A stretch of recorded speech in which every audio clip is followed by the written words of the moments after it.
What I would like to speak about today is this whole subject about which I have just completed a book titled Manifest Your Destiny, the 9 Spiritual Principles for Getting Whatever You Want.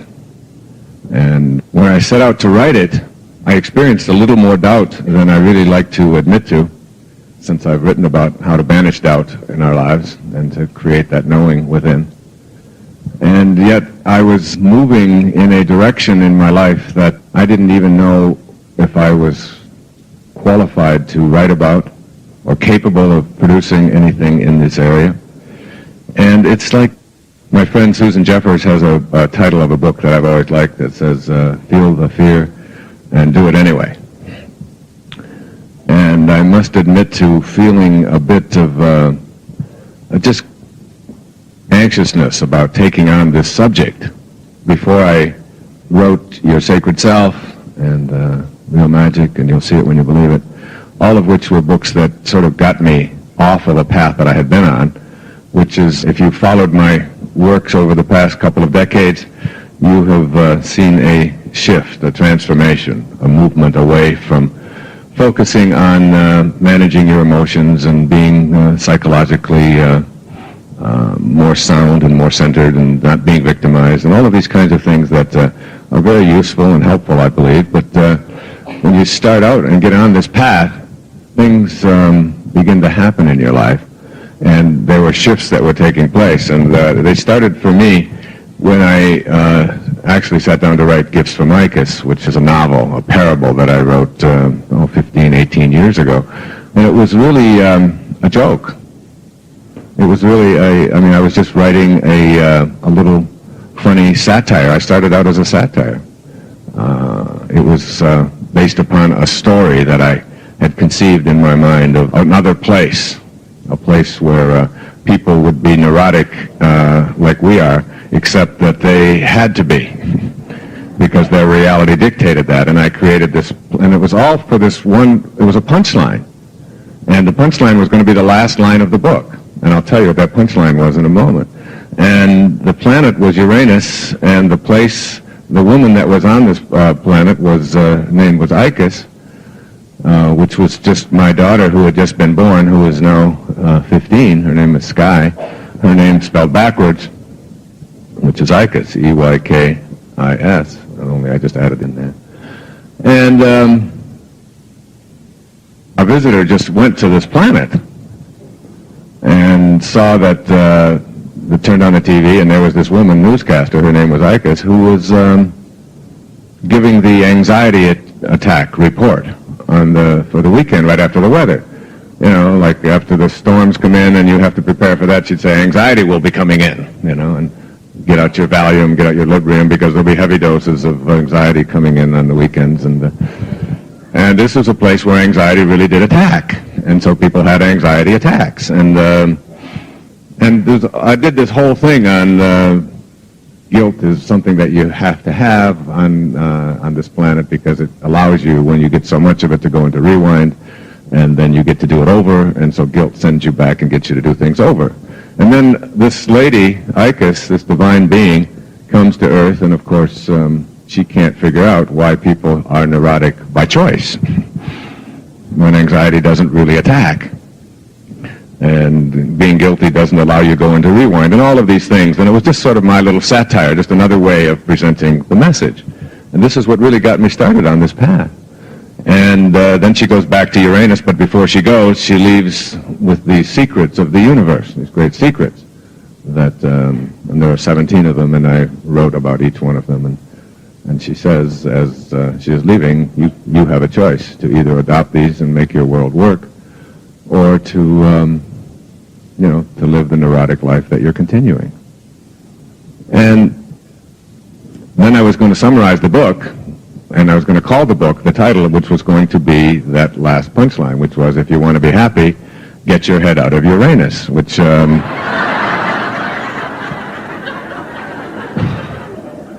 And I had a wonderful picture for the cover of the book. I had a drawing. I had a yoga master who had posed for it, and it was And that was my idea, and it was really just sort of a joke, just a fun thing that I was going to do. And it turned out that people bought it, and it was very successful, and everybody took it very seriously. And so after that, I got into this area of, I had written a book about raising children, and then I began to look at my own life in a kind of a different way, and where I was going, what I wanted for myself, and what was happening in my relationships and so on. And I wrote this book called You'll See It When You Believe It. And I couldn't get it published. I mean, I had written books that had all been huge bestsellers, and publishers were always anxious to take anything that I had written and so on. And yet my publisher, when they read that, they said, no, this is not a direction that we're going in. This is not something that the world is going to accept. It's too far out there. It's too weird. And so I went to a different publisher. And I changed publishers, went to William Morrow. And I did it without an advance, which is probably not a big deal to you, but when you've got 8 kids, it's a very big deal, and this is how you make a living. And paid for it all myself and put the whole thing together. And then they got behind it. I had a wonderful editor. And then that really got me going on this journey of looking at these principles, these spiritual principles that this church stands for and has stood for as long as I have been associated with it, which goes back to 1975, when it was just a little classroom over on the east side of Detroit at Regina High School, when Jack asked me if he could make a tape series based upon your erroneous sounds, which a lot of people thought was a sex book. Right, You'll See It When You Believe It. He wanted me to write a sex book, and a lot of people thought I already had done that, with erroneous sounds. And I remember going into a bookstore in Des Moines, Iowa, and seeing my picture in that little paperback in the middle of all the rest of the pornographic books. And this whole section of books, Do Me, Do Me, Do Me, and Debbie Does Dallas, and The Pizza Man Always Delivers, I think, was one. And there was my little face and your erroneous sounds right in the middle of all of that. But I didn't want to write that, and I didn't want to write a business book, and I didn't want to write a diet book. I wanted to have my writing reflect what was happening with me in my life. And that was, of course, followed by Real Magic, which was sort of taking on this idea of being able to create miracles in our lives. And then Your Sacred Self, which was really my effort to write about the triumph of the higher or the sacred part of us over the ego. And I'll talk somewhat about that today. But then, of course, the question always is for the left brain and for the ego part of us, what's next? Where are you going? What are you going to do now? Are you going to retire? Are you going to stop writing? Have you said everything that you know? And so on. And then magical things always seem to happen when you let go and you let God into your life, and you stop questioning, and you stop demanding, and you stop insisting, and you surrender. And in this process of doing that, whatever it is that you need to do on your journey will become very evident to you, and the right people will start to show up, and the right things will be there for you, and the financing will be there, and all of that seems to work. And in the process of preparing for Your Sacred Self, I read some spiritual literature. I immersed myself in A Course in Miracles, and I read Madame Blavatsky, who was very influential for a lot of writers of the 20th century. A Russian lady who lived in the last century predicted that there would be an incredibly revolutionary experience, a revolution, if you will, on the planet that would transcend any of the revolutions that had ever occurred before. It would make the agricultural revolution and the Renaissance and the industrial revolution and even the technological and informational revolution, all of which she predicted, dwarfed by comparison with this spiritual revolution that would be ushered in the last 25 years of the millennium and in the first 11 years of the next millennium, is what she said in the Secret Doctrine. And she said the leaders of this revolution would not be people in power, but indeed would come out of the masses. They would be school teachers, they would be singers, they would be dancers, they would be physicians, they would be attorneys, they would be lawyers and people who just regular folks, cab drivers, whatever, who would, and the groundswell would come from within, and then the leadership would begin to get it, rather than the other way around. And that, I think about that and what Madame Blavatsky said when I read this, and when I wrote Erroneous Zones in 1975, I had never heard of Madame Blavatsky, nor read any of her work. And I thought about the changes, the shifts that have taken place on the planet. And I don't want to take the time to go into all of them, but the dismantling of the Soviet Union and the apartheid and all of the kinds of changes, the really dramatic changes that I've talked about here before, which if anybody would have tried to predict 10 or 15 years ago, they would have been laughed at. That there would be a man in prison and who would probably become the man of the century in South Africa, who wasn't even allowed to be photographed and had no visitors for over a quarter of a century. And he would not only be released, but he would become the democratically elected president of a black-white coalition government in South Africa. Just absolutely unheard of. And this was just like a speck ago. This is just a moment ago. Because one of the great teachings, I think, that we have to understand in our own lives and collectively is that there's nothing more powerful than an idea whose time has come.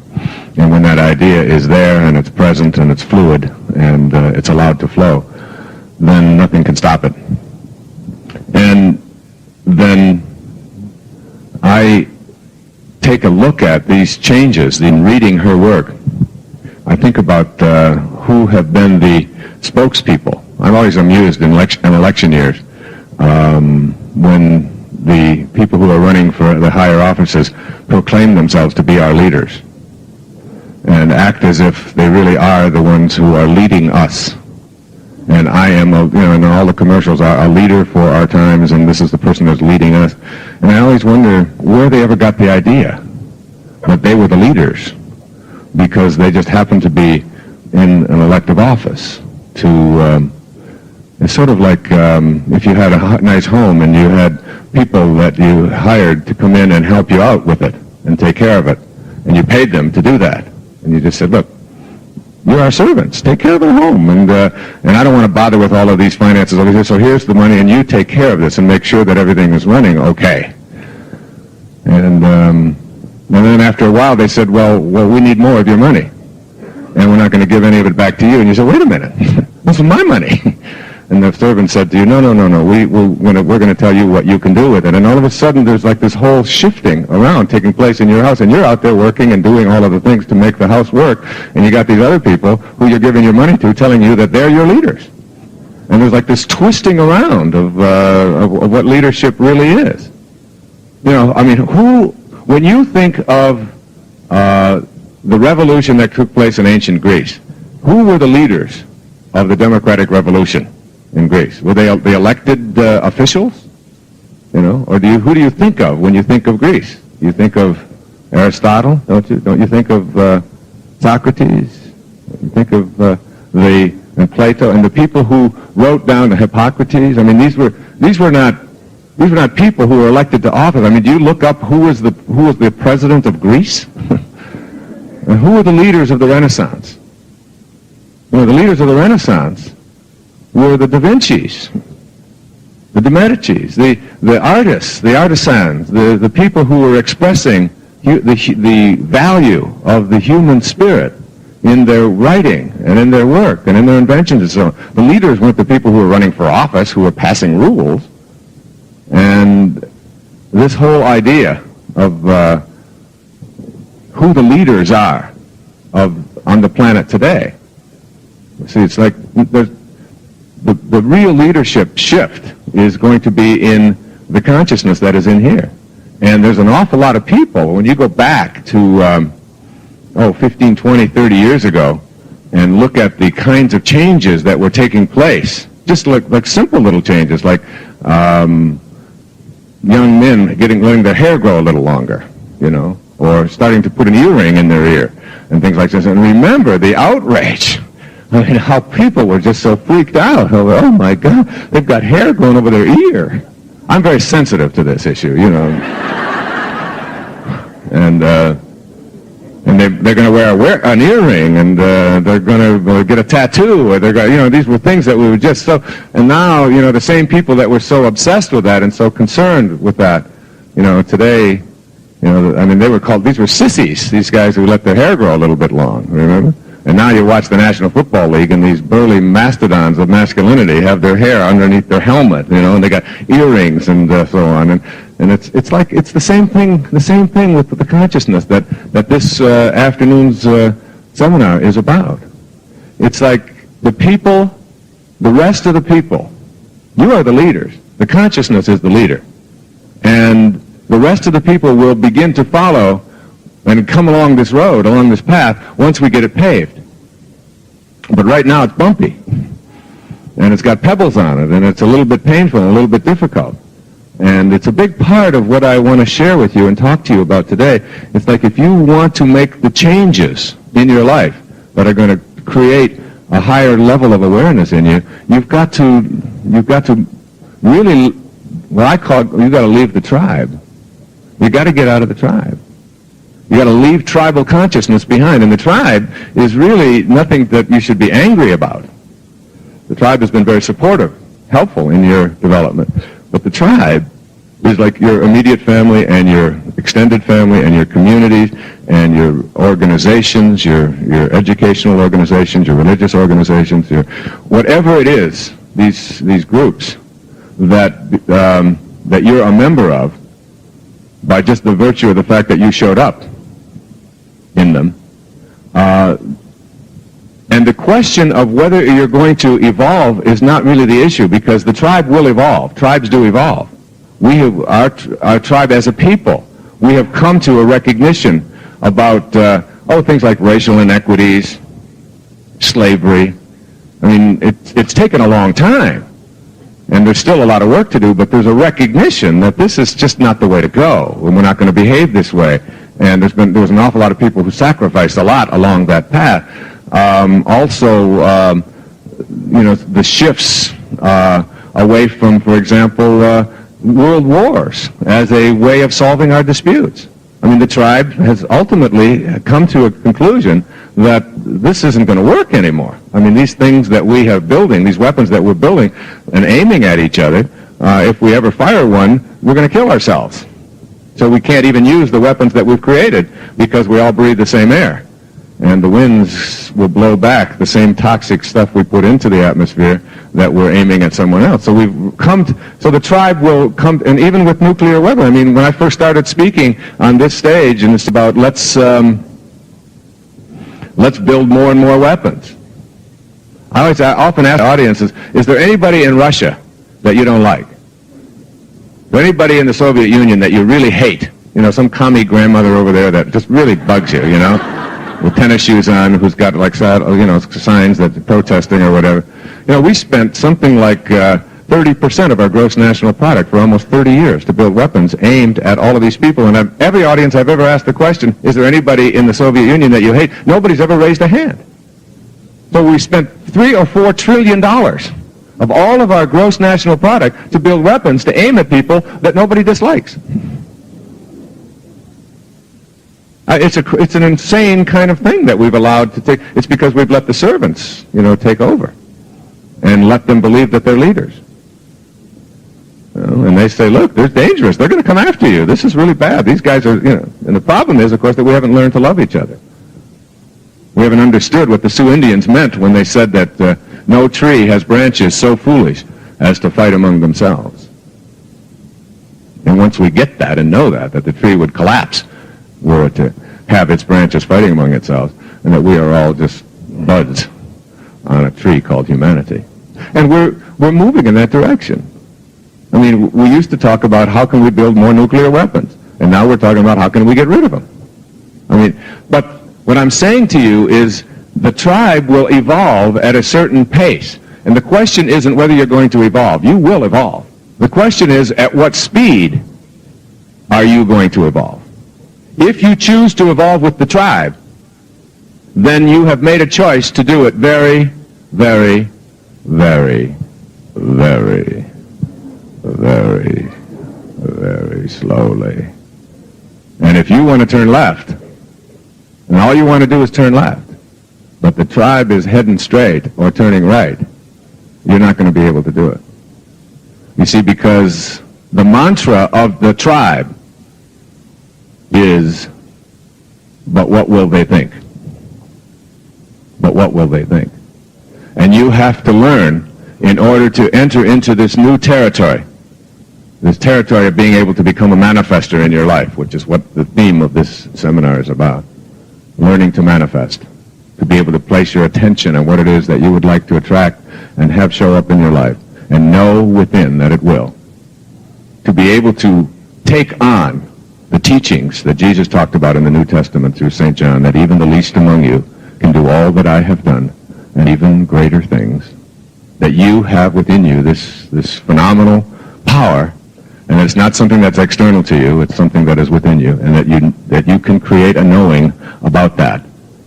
So I just always have this sort of imaginary conversation with the tribe, with my tribe, in which you finally have this recognition. When I talked to Dr. Maslow back in 1968 and asked him the question, what do you mean by self-actualization? And he said, all you have to do, Wayne, is learn to become independent of the good opinion of other people, and you'll have it. This is what they're like. This is how they're different from the rest of us, is that they are independent of the good opinion of other people. And if you get that down, and I always have an imaginary conversation with the tribe, in which I go to them and say, I have finally figured out what I need to do to actualize myself and to fulfill my purpose and to fulfill my divine mission and why I am here, my heroic mission, to express the spirituality that is within me, to express the God force that is within me, rather than this physicalness that I represent. But I am something much grander than that. And so what I've learned, member of the tribe, is that I have to become my individual, and I have to honor what you have taught me, but I have to leave you behind. And I have to go my own direction.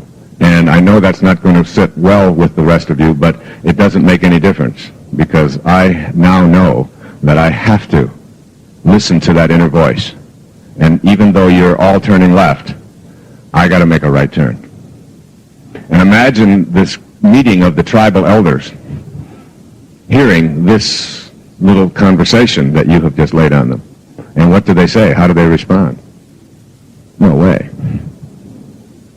The purpose of the tribe is to keep you in part of the unit and to keep you from having such crazy ideas, because the tribe cannot survive without you. So it's like what you have to do is leave the tribe. And now I have left the tribe. I've been out of the tribe for 40 years almost. Truly, I have. But everybody in the tribe thinks I'm in the tribe. They do.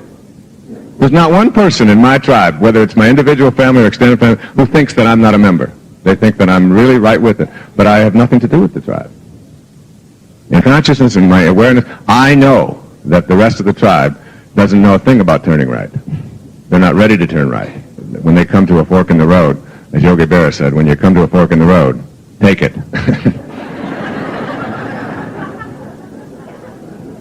And when they go the path that is most familiar, the one that is paved.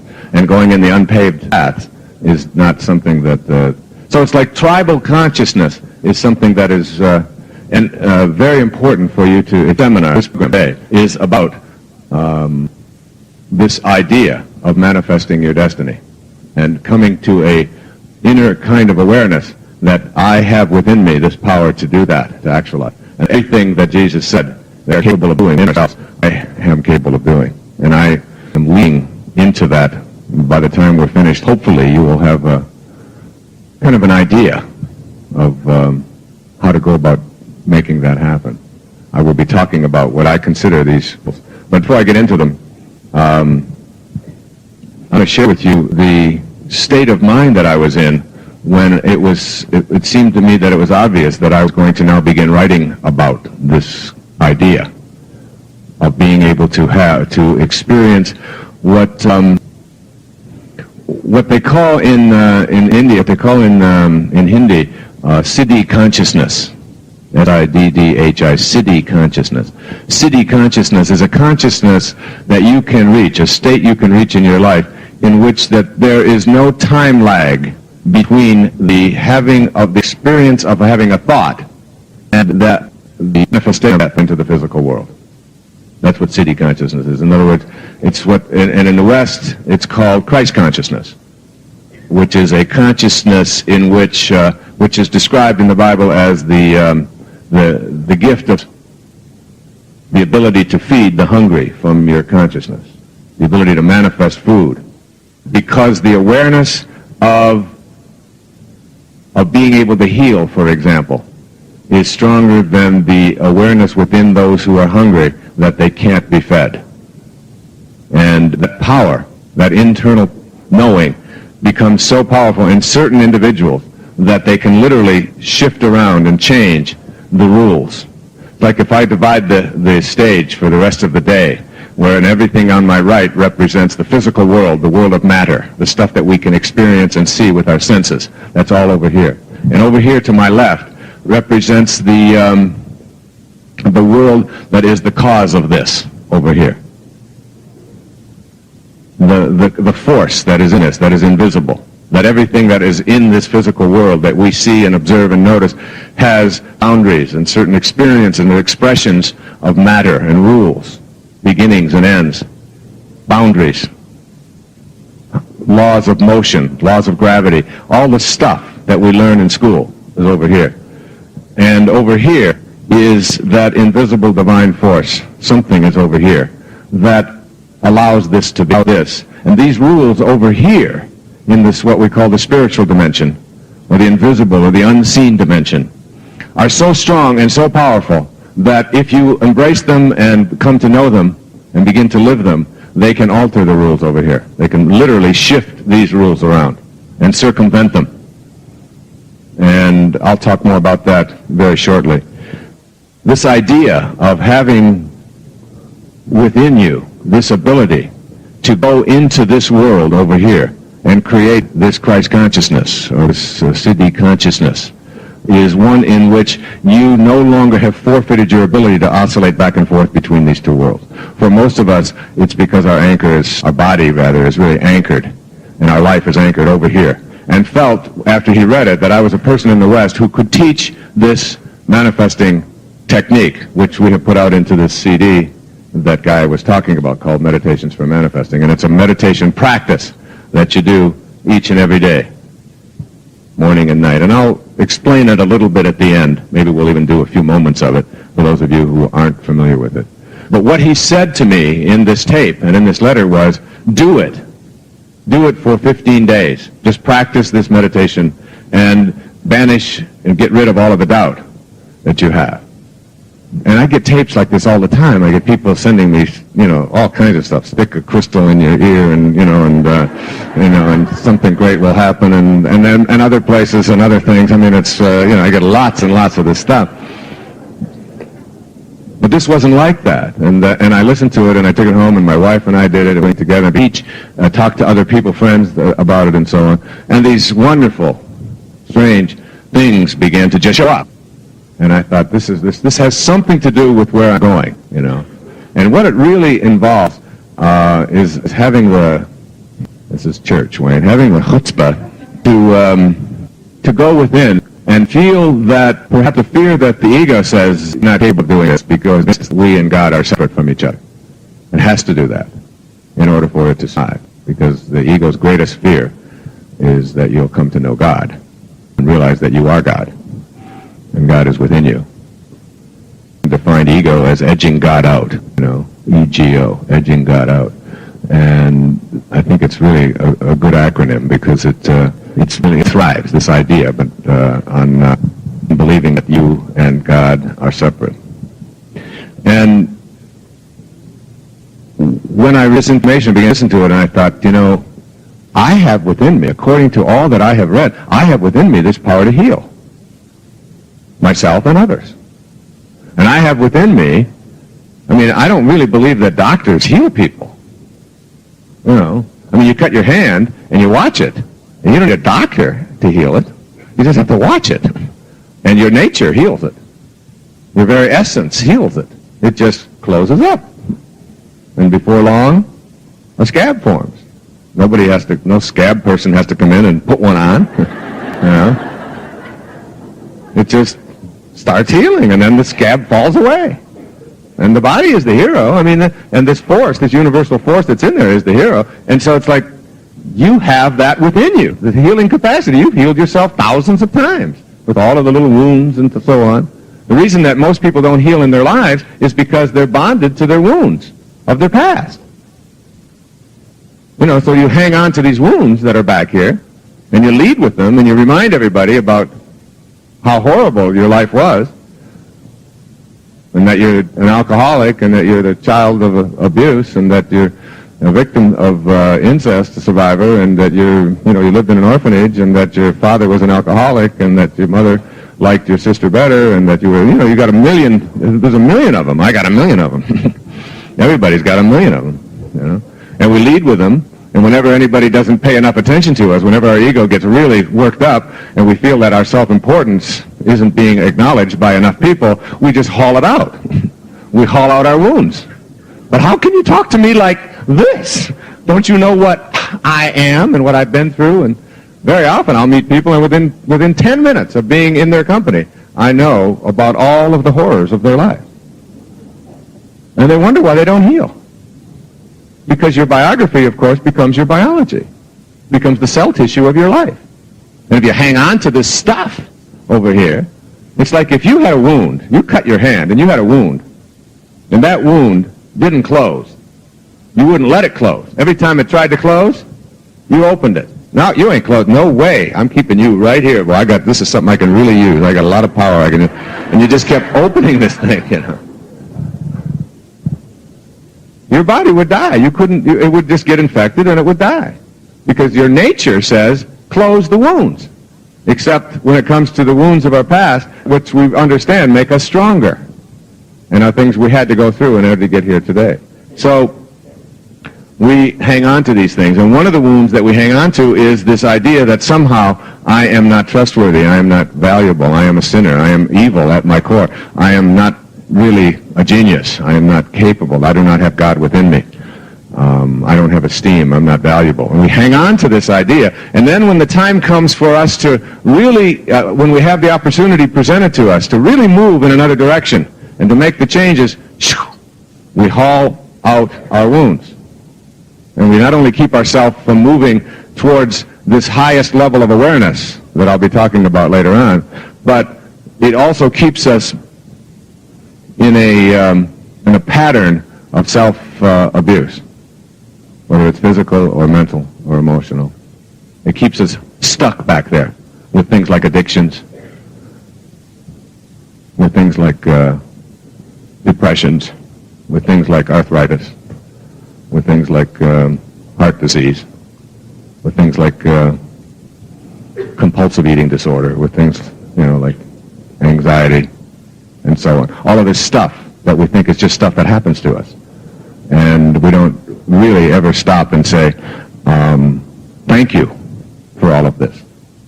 We don't do that. And so these opportunities present us this idea of learning to leave the tribe and to not go along and to not do what is expected of you by all of the rest of the people. You have to be willing, when you talk about self-actualizers, when you talk about people who reach this highest level, and it is, make no mistake about it, it is at this highest level that goes beyond just merely surviving and just taking care of your bills and just functioning and doing all the things that you do in your life. I would suggest that of all the people that are here today, and it looks like 1,000 or so here today, I would suggest that all of you wouldn't come here and spend a Saturday afternoon if you didn't have inside of you some kind of a knowing that there is a deeper and a richer experience of life available to you and to all of us, and that this might just be something that is going to help me to actualize that. That you know this. You may not be sure of exactly what path or how to go about doing it, but you vote when you come to something like this. or any of the people that come here to the church. I mean, the top people in the spiritual revolution. And what do you think this spiritual revolution is about? I mean, I was a school teacher. Marianne Williamson was a singer, a lounge singer. Louise Hay was a dancer. Deepak Chopra was a physician. Bernie Siegel was a physician. Larry Dossey is a physician. Og Mandino was a salesman. These people are people who came up from here rather than having it imposed down here. And creating this kind of an inner awareness that you are not going to be stuck as a member of the tribe really means letting go of all that you have attached yourself to as what it is that is important for you. It means taking an eraser, if you will, almost to that past. See, often we think that we know, and I've talked before about the difference between what you believe and what you know. If I had managed to gather the 1,000 people in the metropolitan Detroit area today on Saturday afternoon who had never seen a bicycle before, and got you all here, and you'd never seen this thing, and I put it up here on the stage, and I were to show you this thing and say to you, okay, I know this looks weird, but this is a form of transportation. And you see that little seat? And you see your seat? And you see those little wheels? And you're going to get on that thing. And you're going to pedal it. And it's not going to fall over. And you're going to balance yourself, and it's going to really improve your mobility in your life. You would all go, wait a second, hold it, 1 second. I can't get on that thing. That thing isn't going to get me around. And if I brought in all kinds of people from behind here to testify, I love that, especially in church. Testify. And they all testified and told you how great this new way of moving about the planet was and how great this was, and you can all do it. Yes, absolutely, you can do it. And then I brought in a whole group of people to get on that thing and ride it around, and I showed you movies of it, and I gave you a lecture on the laws of motion and balance that allow you to do it.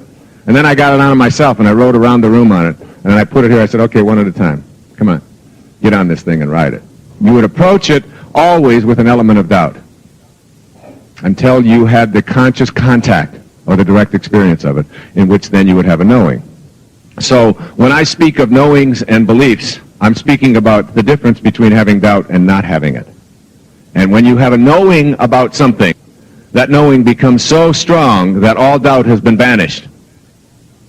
And as it says in the Course, I think probably the most quoted piece in the Course in Miracles says, if you knew, not if you believed, but if you knew who walked beside you at all times on this path that you have chosen, you could never experience fear again. If you knew it, which means it's the difference between knowing about God, which is a belief, and knowing God, which is a knowing, which is a conscious contact and a banishment of doubt.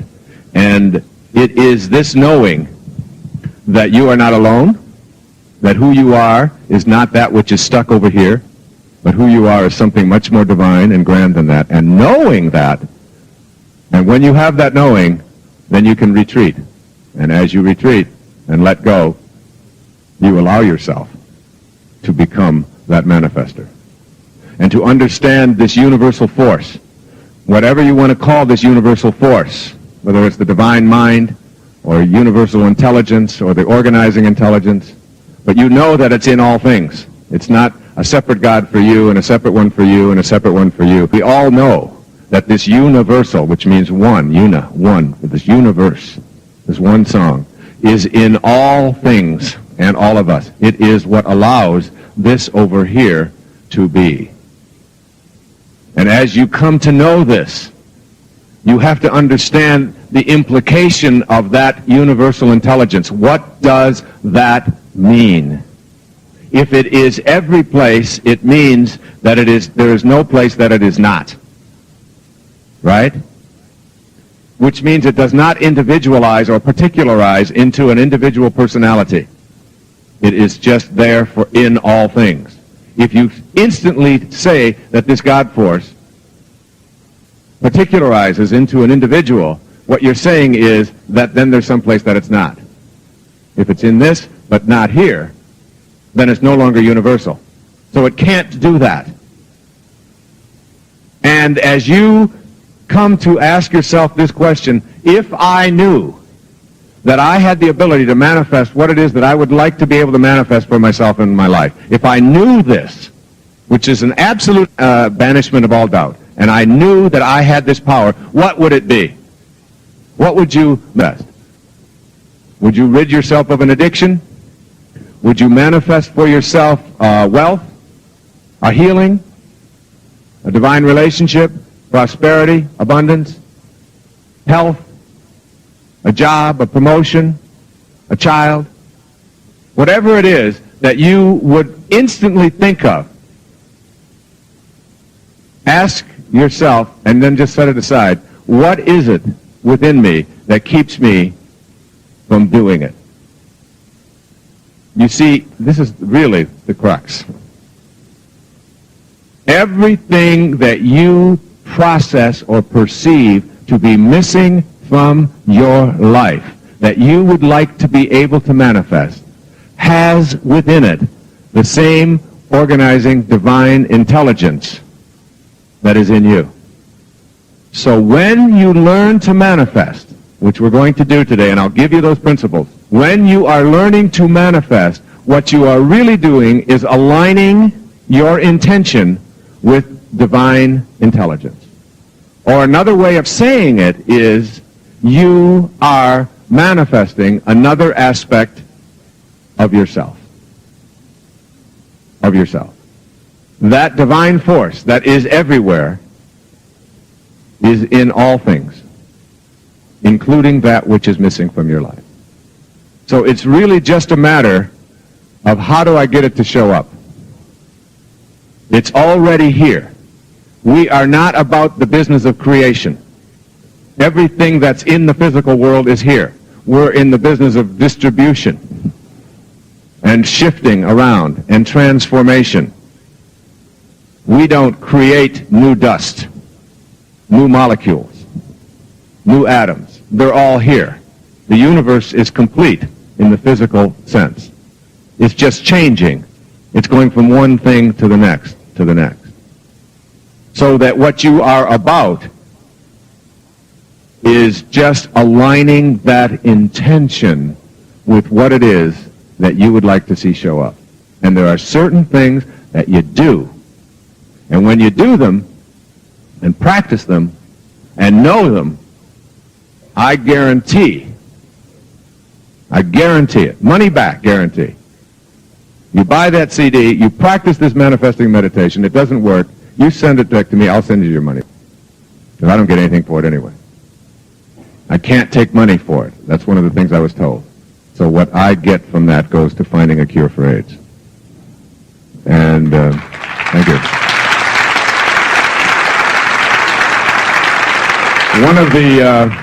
One of the things that I tell audiences is that today I have gone beyond my attachment to this physical being.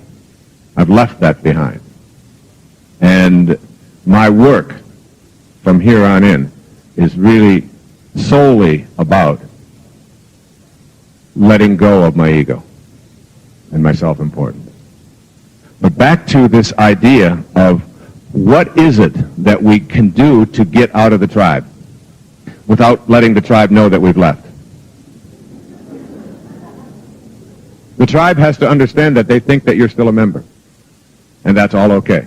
It's inside, in that inner world, that you absolutely have this knowing. One of the things, one of the principles, one of the parts of the principles that I've written about in this Manifest Your Destiny book is that you don't share what you want to manifest with anyone. The minute that your ego gets involved. This concludes Side A. Please stop the tape and turn it over to continue the program on the other side.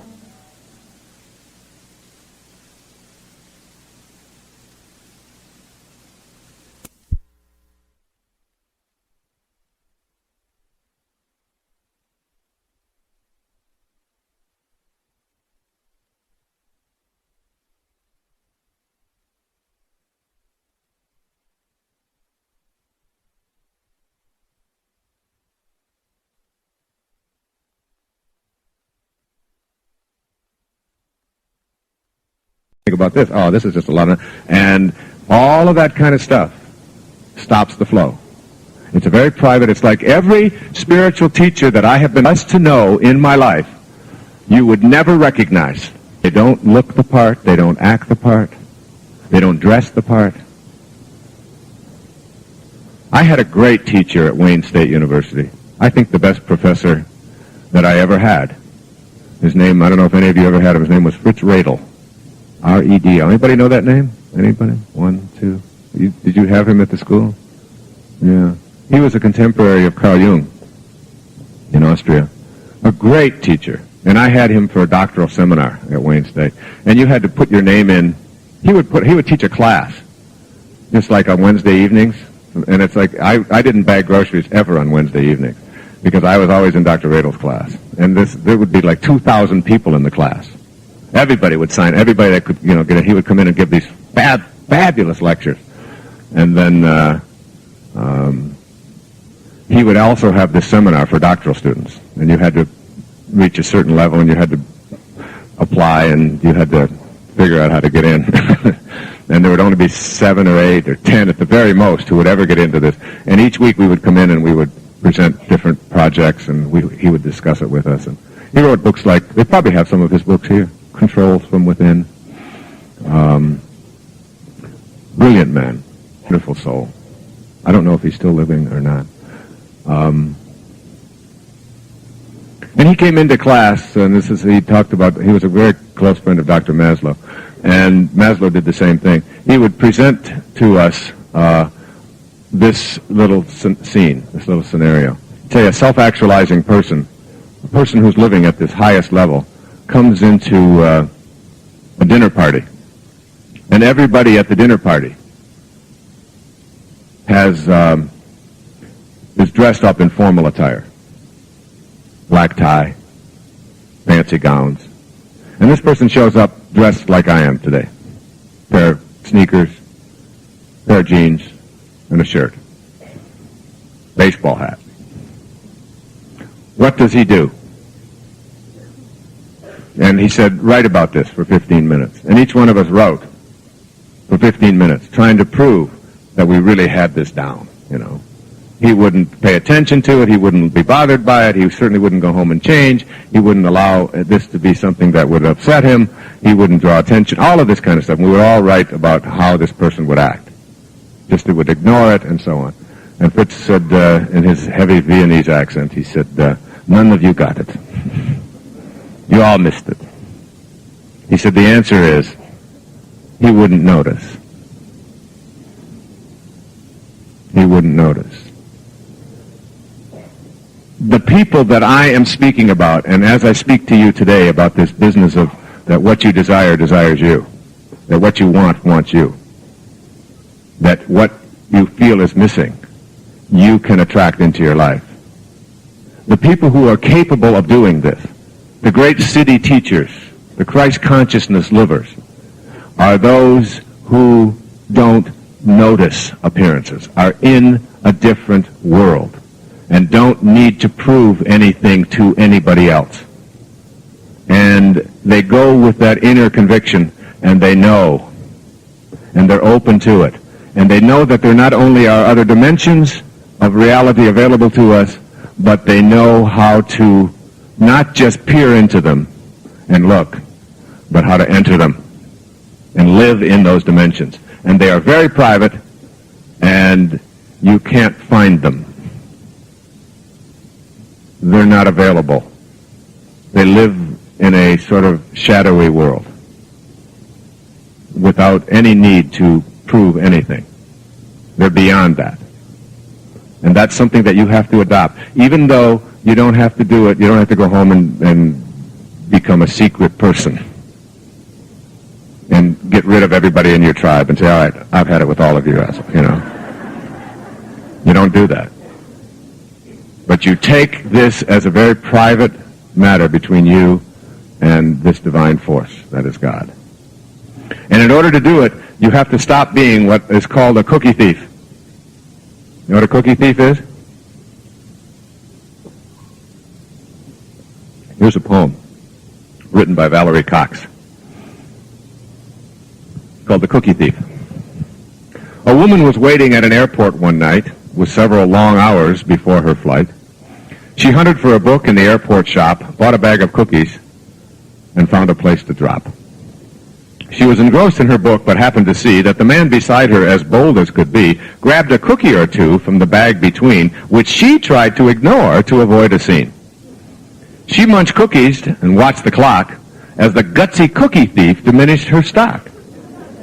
She was getting more irritated as the minutes ticked by, thinking if I wasn't so nice, I'd blacken his eye.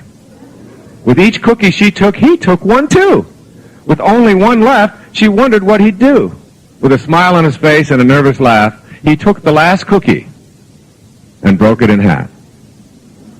He offered her half as he ate the other. She snatched it from him and thought, oh, brother, this guy has some nerve and he's also rude. Why, he didn't even show any gratitude. She had never known when she had been so galled, and sighed with relief when her flight was called. She gathered her belongings and headed to the gate, refusing to look back at the thieving ingrate. She boarded the plane and sank in her seat, then sought her book, which was almost complete. As she reached in her baggage, she gasped with surprise. There was her bag of cookies in front of her eyes.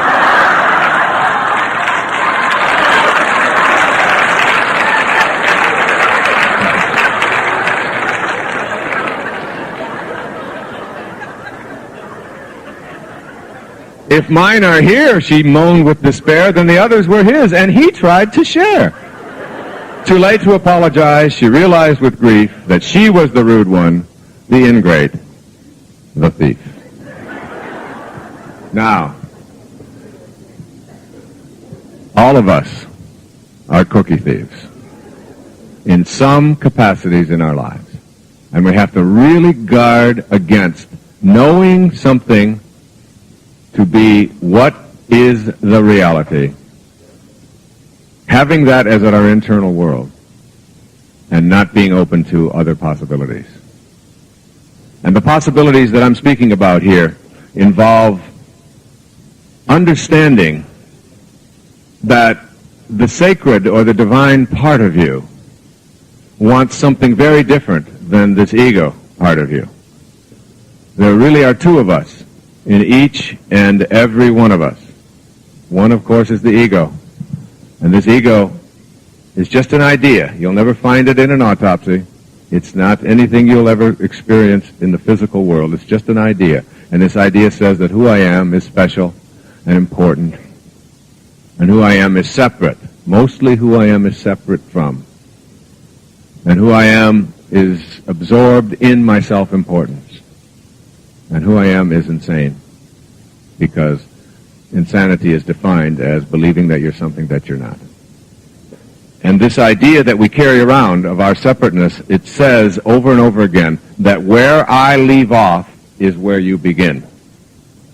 And my separateness keeps me without any awareness of my connection to you or to God or to all of the rest of the environment.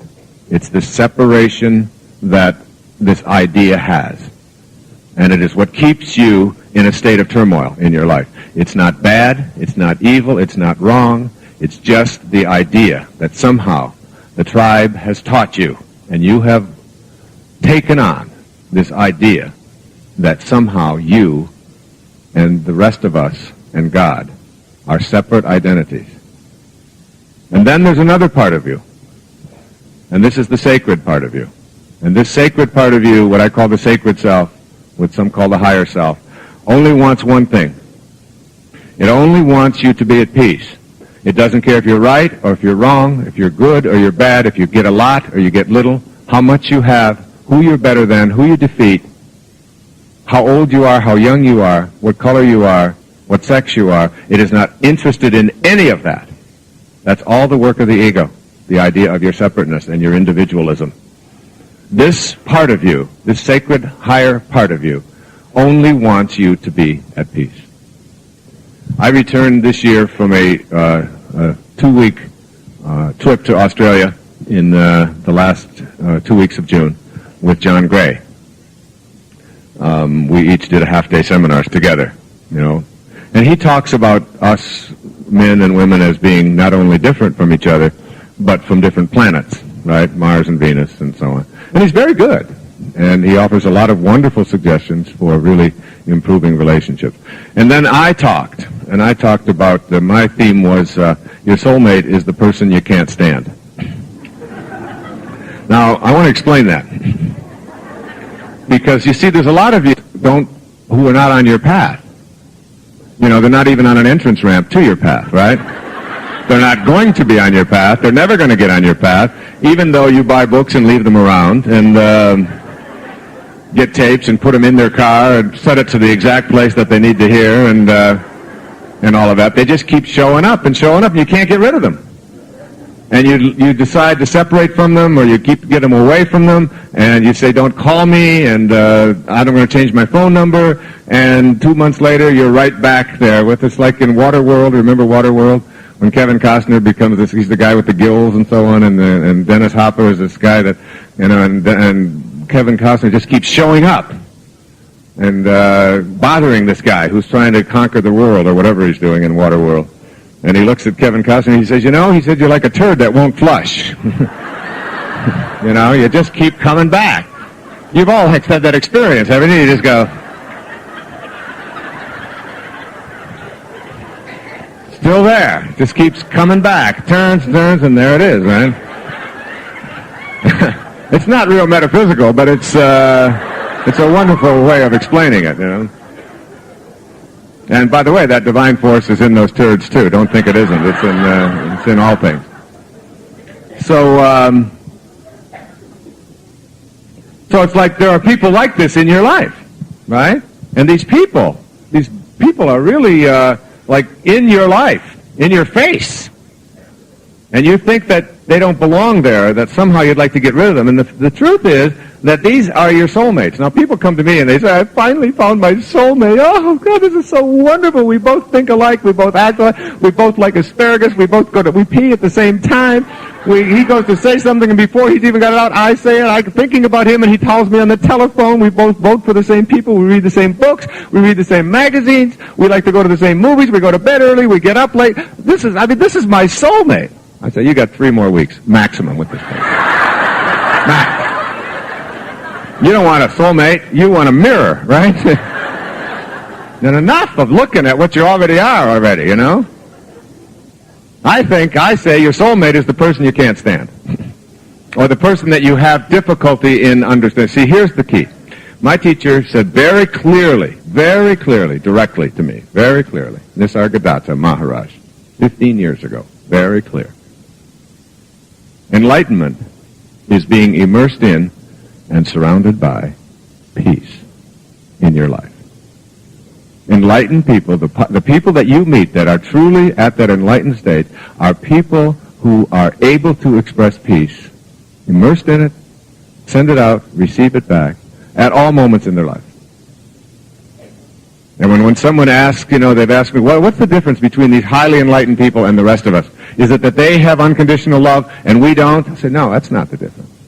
We have unconditional love. They have unconditional love. We have that. The difference is that they don't have anything else. That's all they have. So that if you're on a cross being crucified and someone throws a spear into you, out of you comes what's inside. All I have inside is forgiveness, is love. That's all I have. If you're shot in 1948 in India, and your name is Mahatma Gandhi, you say, Krishna, love, and die. Because that's all that's inside. And that's not something that's so alien to us, to be able to be at peace in our lives. It's really all we want. It's all the sacred, the higher part of you wants for you.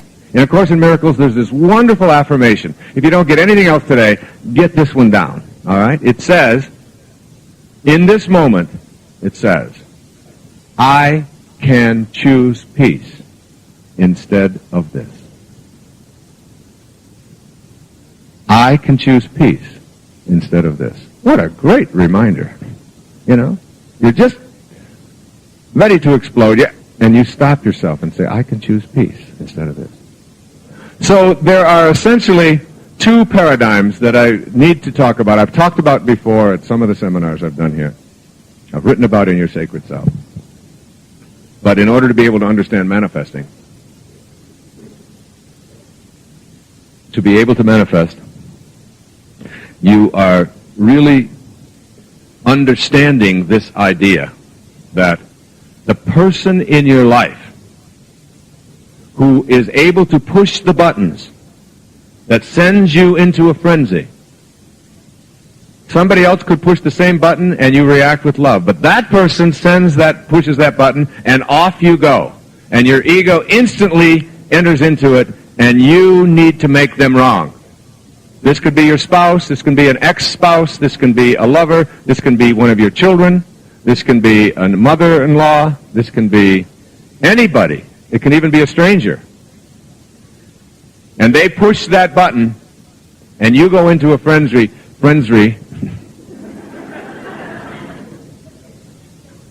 What is happening in this moment is that this is a divine master who has showed up in your life, that you should be kneeling down and paying homage to and saying, thank you, God, for sending this divine teacher into my life.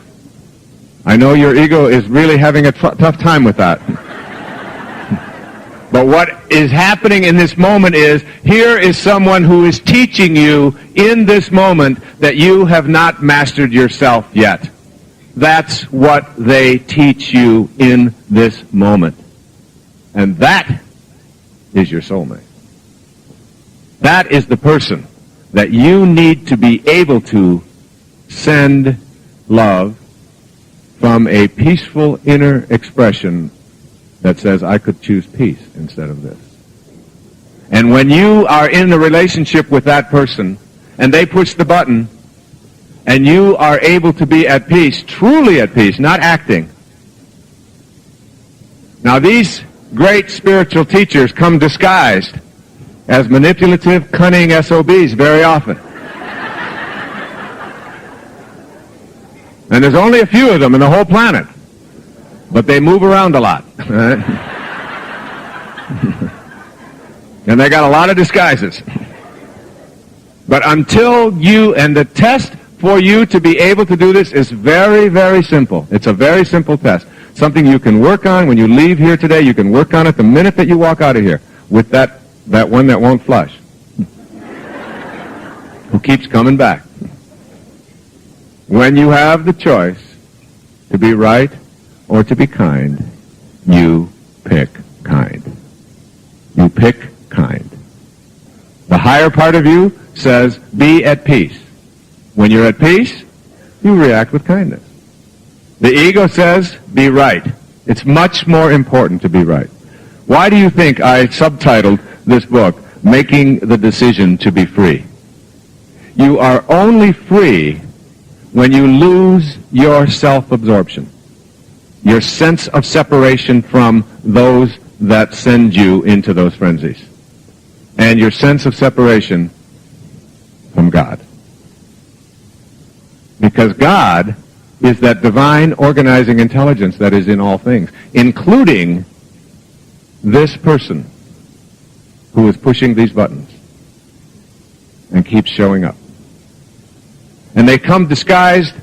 Very often, when you're a scurvy elephant yourself, you get them back. It's sort of like there's a karmic debt here. I don't know. I'm not quite sure I understand it. But in this karmic payback system, that I've read about, if you're a scurvy elephant yourself, you get back 2 or 3. Well, I got 8, so I must have been really...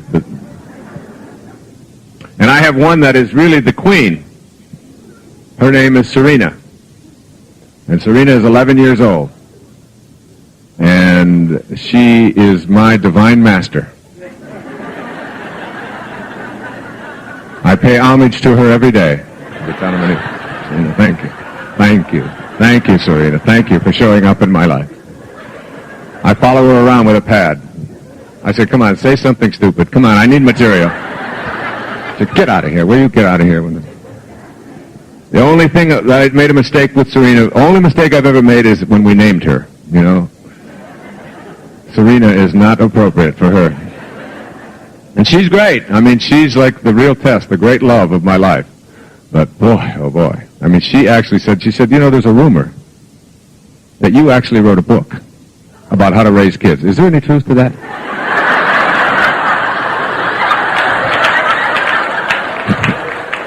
I want to expose that right away, you know.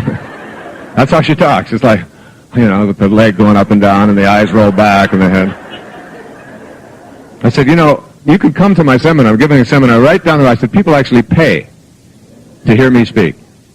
I said, would you like to come? She said, why? Like, get a life, you know. And she's giving me advice almost every day on how to be a better parent, what I should be doing, what I'm doing wrong, if I only did it this way. That, I'm telling you right now, if you would just listen to me, I really know about this. Okay, I'm 11 years old. I know what I'm talking about. She talks really fast like this and goes on and on. Now just listen. Just try this. If you just tried this, if you just did it this way. And finally, she's giving me a hard time about something I'm telling her that she has to do, or her mother's telling her. And I said to her finally one day in exasperation, I said, Serena, I said, I want you to stop blaming me for the kind of father that I am, and I want you to start taking responsibility for it yourself.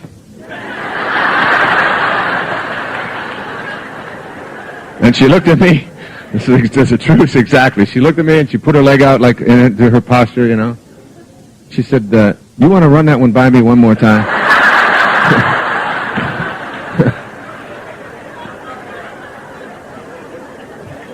I said, you have got to stop blaming me for the... She said, did you just tell me that I should be responsible for the kind of father you are? I said, exactly. That's what I'm saying. She said, I don't get it. I said, well, before you came here, you were in what we call nowhere. Nowhere. You were in the spirit world, in God's loving grasp. And you came here and you had lessons you had to learn. We all have these great lessons and we all have a heroic mission and there's no mistakes in the whole universe. God doesn't make any mistakes. And you had these lessons to learn. And God asked you, what is it? What are these lessons that you have to learn? And you told God exactly what it is that you had to learn. And God said, well, if you want to learn those lessons, then this is the father you need. And you picked me. You said, all right, I'll take him. And you picked Mom. And you chose us to be the people who will help you to learn the lessons that you have to learn in this lifetime. She said, I don't remember any of this. All right? No.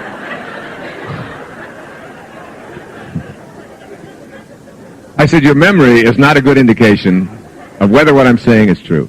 All right? You don't remember sleeping in a crib, but you were in a crib for a long time. You don't remember what you dreamt about. You don't remember what you had for breakfast last Thursday. Your memory will deceive you all the time. It is not your memory that you ought to be referring to here. Trust me, I know what I'm speaking about. You chose me and picked me to be in your life, and I'm just doing what I know how to do. So she said, you're then telling me that before I got here, I picked you to be my father. I said, exactly. She said, I must have been in a hurry.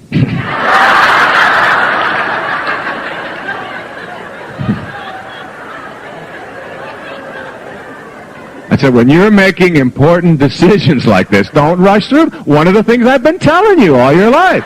Slow down. Take your time. Don't put... She's great. I'm telling you, she is great. But the greatest scurvy elephant story I ever had from my kids, all of whom teach these great lessons, is my wife went away last October to work on her book about a spiritual approach to childbirth and infancy care, which she's working on completing now. And she has this whole idea that there's too much fear in the process of bringing children into the world, and women are sort of, the tribal consciousness is one in which this is something that you should be afraid of, rather than that you are participating in this miracle, and that you ought to see it that way and program yourself that way and change around your biography. You'll change around your biology, and you'll change around how this experience affects you, and it's very divine and spiritual. And she's writing about that, and she's ultimately qualified to do so, having had 7 children. So she went away in October. Now, usually when I go away to write, I always tell her, like, I hear voices, you know, and I said, my voice tells me I got to go away and write. And I go away to the west side of the state, and I live in Florida on the East Coast, and I go over to Marco Island, and I write for 5 days, and I come home on the weekends, you know, like a good father and husband. She rented a house on Maui. for the month of October. And she went away to write, and I stayed home, and I didn't have any speaking engagements, and I didn't do any write or anything like that. I just decided I'll be Mr. Mom. I'll be Dad and Mom for the whole month. And I had no idea of how many appointments these kids have. I couldn't believe that, you know. It's like, and now when I tell them that I didn't have anybody to drive me anywhere, they just say, yeah, tell me a little bit more about that, will you, Dad? You know, about how tough it was when you were a kid and all of that.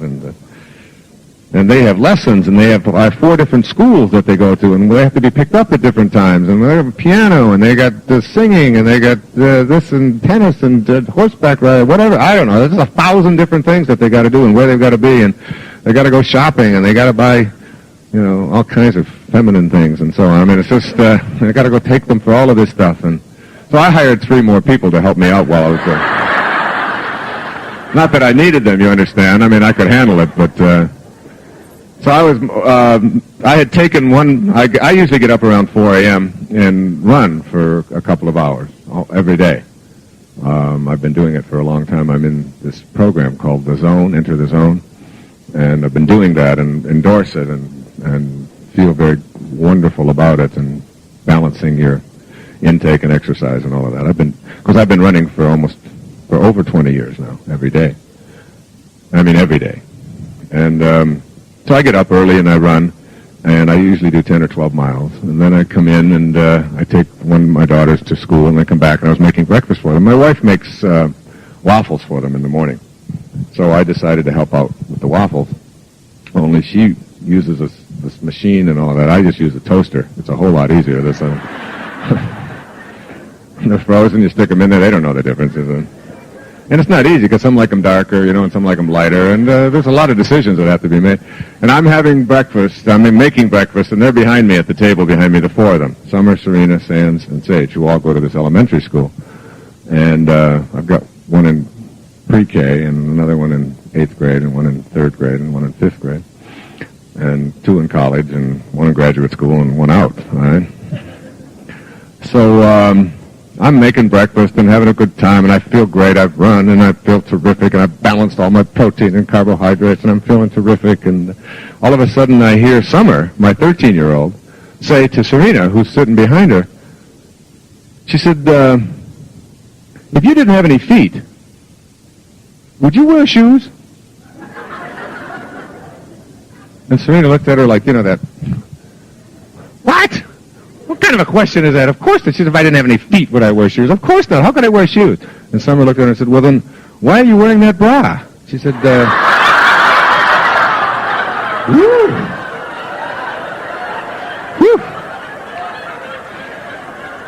Oh, I love that story. I wrote that down. I had never heard anything like that. All of these people who show up in your life, who know how to send you into these frenzies, remember, you have a choice. Now, forget about your children. I mean, these are people that are not going to leave.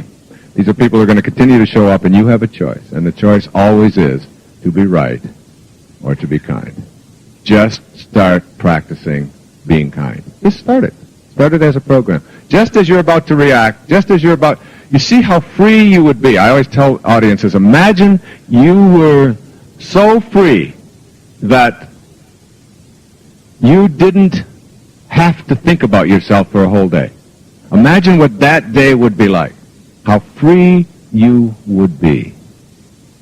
If anything that anybody said, and this I must say, there's a lot of these areas that I work on. Everything I write about comes from my own life experience.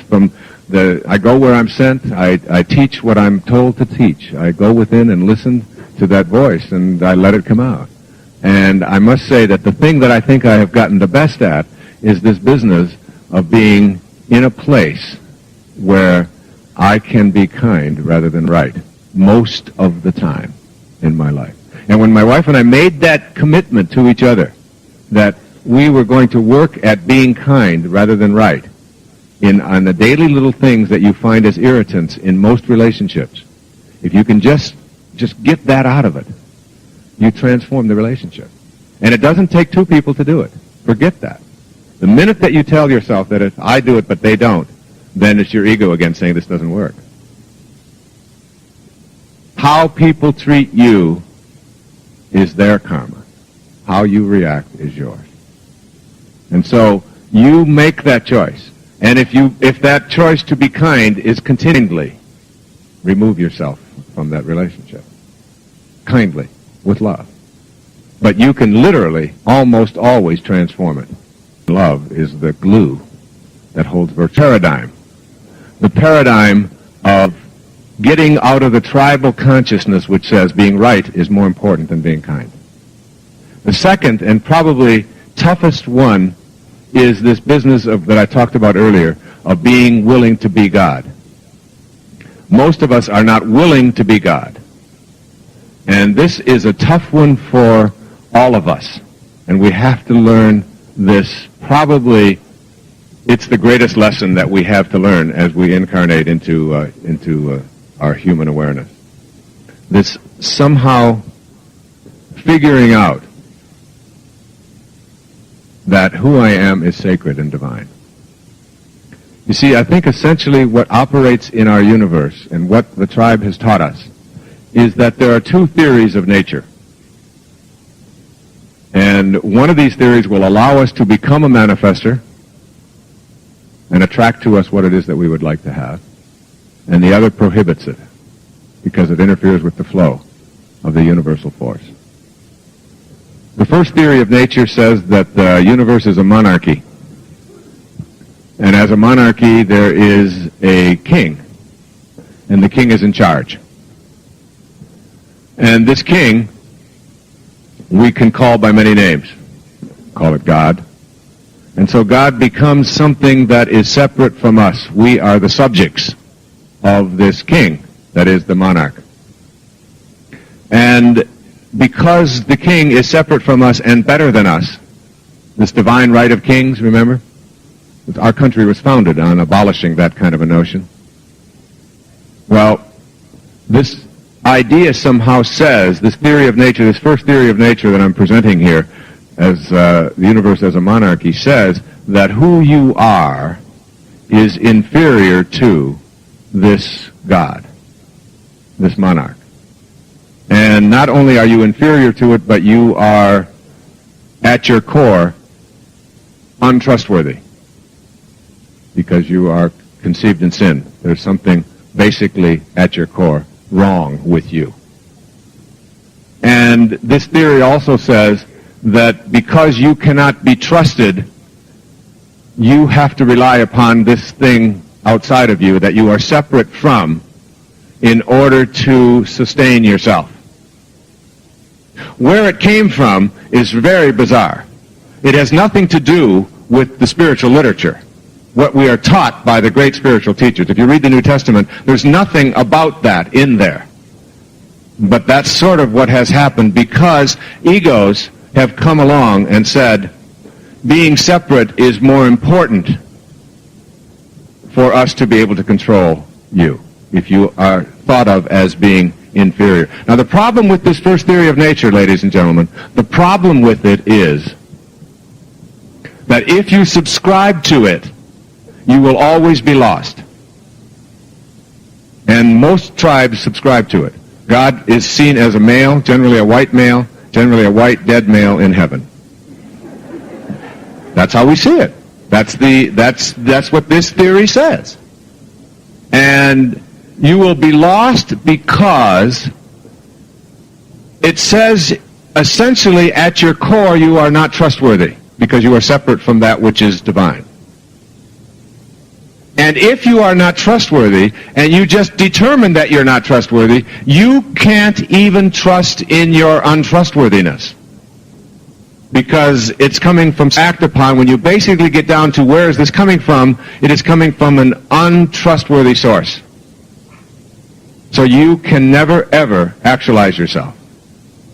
And you can never, ever be divine, nor can you ever become a manifester or do, as Jesus said, all that I have done and even greater things. You can't do that if you subscribe to this theory of God as the boss.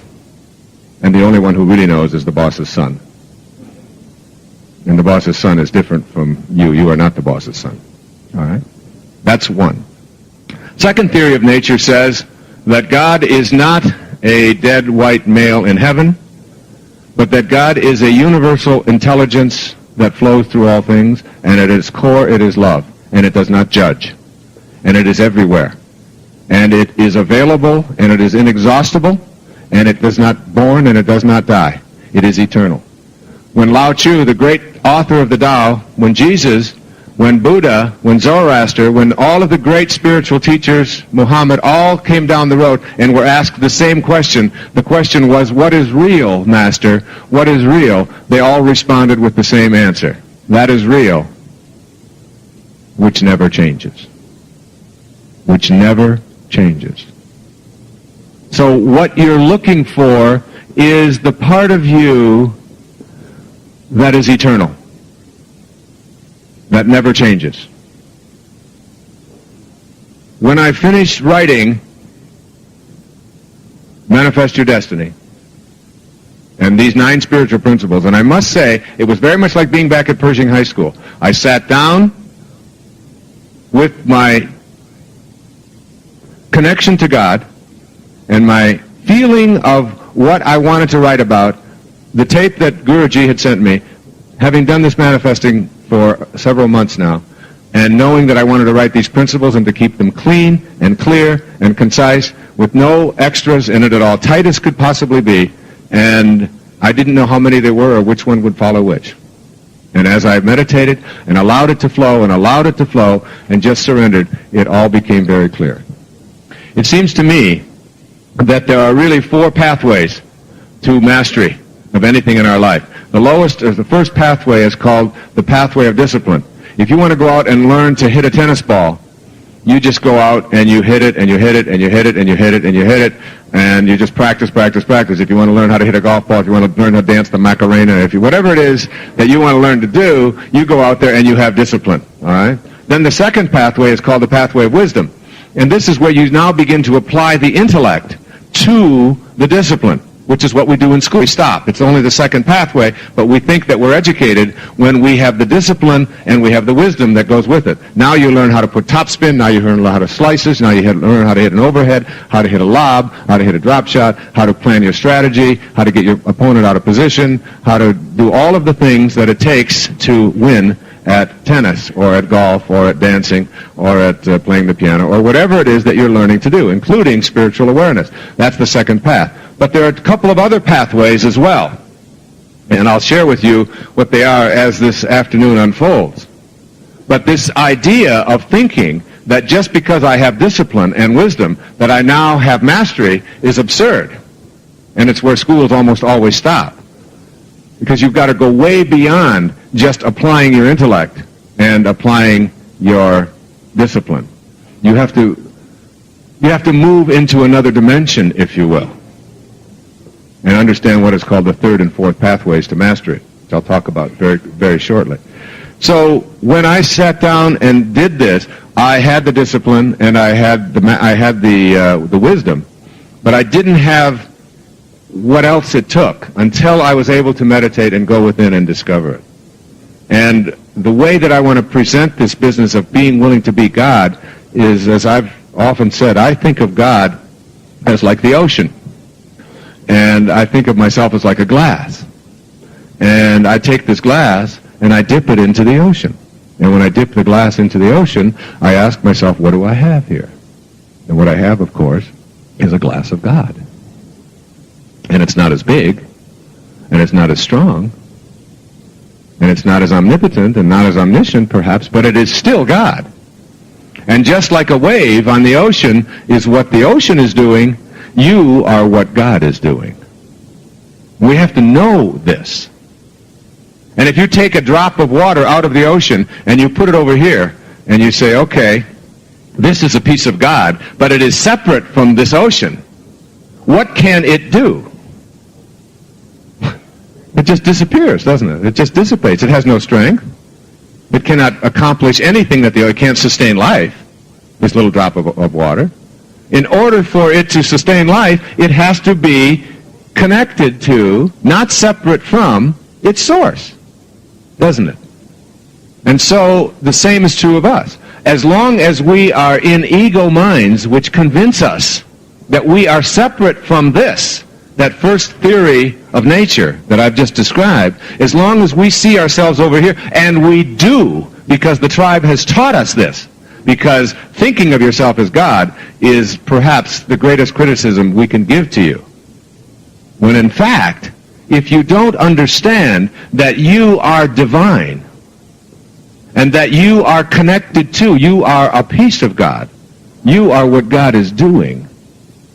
And that's the teaching that most of us have failed to grasp or failed to understand. When I finished writing, I did these principles, one right after the other, and it took me about, I'd say 2 months or so, January and February, going home on the weekends and so on. But it was like, and I would just write, and it was this powerful force, this energy, this being in awe, just being in awe of what was coming through me, that I could actually write the principles for manifesting. And I was like, ooh, who am I to be writing that kind of thing? And then stopping that and saying, just let it come. Just let it come. It's working. It's working in your life, and you are going where you're sent. And you had this teacher that sent you this tape and wrote to you and encouraged you to do this. This is all being done for a purpose. And get your ego out of it. Get your ego out of it, which is what I did all morning this morning in my meditation. I asked the question, how may I serve? How may I serve these people? And I let go of my exhaustion and all of that stuff.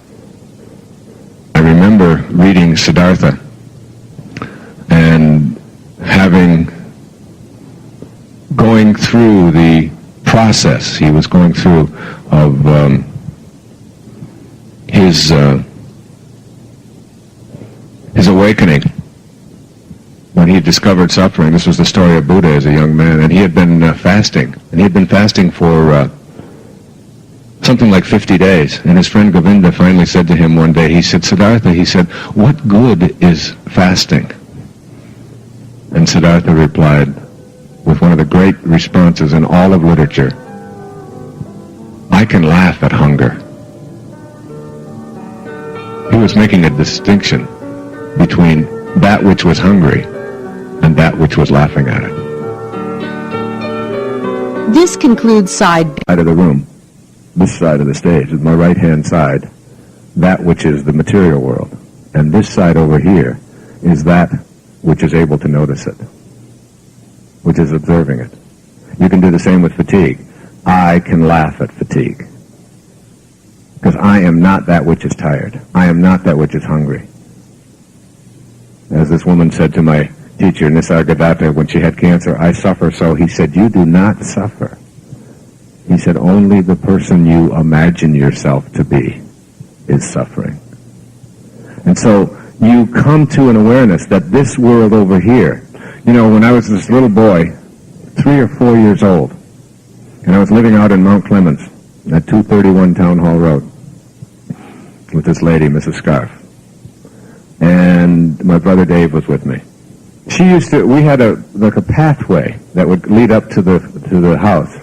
And on the left, along the fence, there was these lilies of the valley. And I cannot smell a lily of the valley today without going back to that experience. It was beautiful. I even bought my wife a big bottle of lilies of the valley perfume. I think it was at Kmart or something. And she said, what is this cheap stuff you're giving me? I said, it just reminds me of that moment, of those times. But on the right-hand side, we would plant tomatoes in the springtime. And I can remember, this was like yesterday. She would take this big silver-colored sprinkling can with the holes in the top and the spout, and a digger, and a whole bag of tomato seeds. And she would dig holes, and then put the seeds in there, and then cover it up, and I would pour the water on, this little boy. And I said to her, where do the tomatoes come from? She'd say, they're in the seeds. I said, there's tomatoes in those seeds? She said, not exactly. I said, well, where are the tomatoes? Where do they come from? She said, God will bring them. Well, when you're a scurvy elephant, that's not enough. And I can remember this taking a handful of those little tomato seeds and putting them in my back jeans pocket and going out behind this chicken coop that we had there when I was all alone. And there was a little paring knife on that little table. And I took those seeds and I started opening those seeds, just cutting them open. And inside of those seeds was this dust, just this brown dust. And there was nothing that looked like or resembled a tomato in there. And I thought, where do the tomatoes come from? There's not anything resembling a tomato in there. All there is a potentiality for tomato, a future pull. And now I have learned, since having written about and studied quantum mechanics, that if you were to take that tomato seed dust and you were to put it under a microscope and examine it, you would see little particles and spaces. And if you took those spaces out and took the particles left and put those under a microscope of even stronger magnification and studied them, you would discover that there were more spaces and more tinier particles.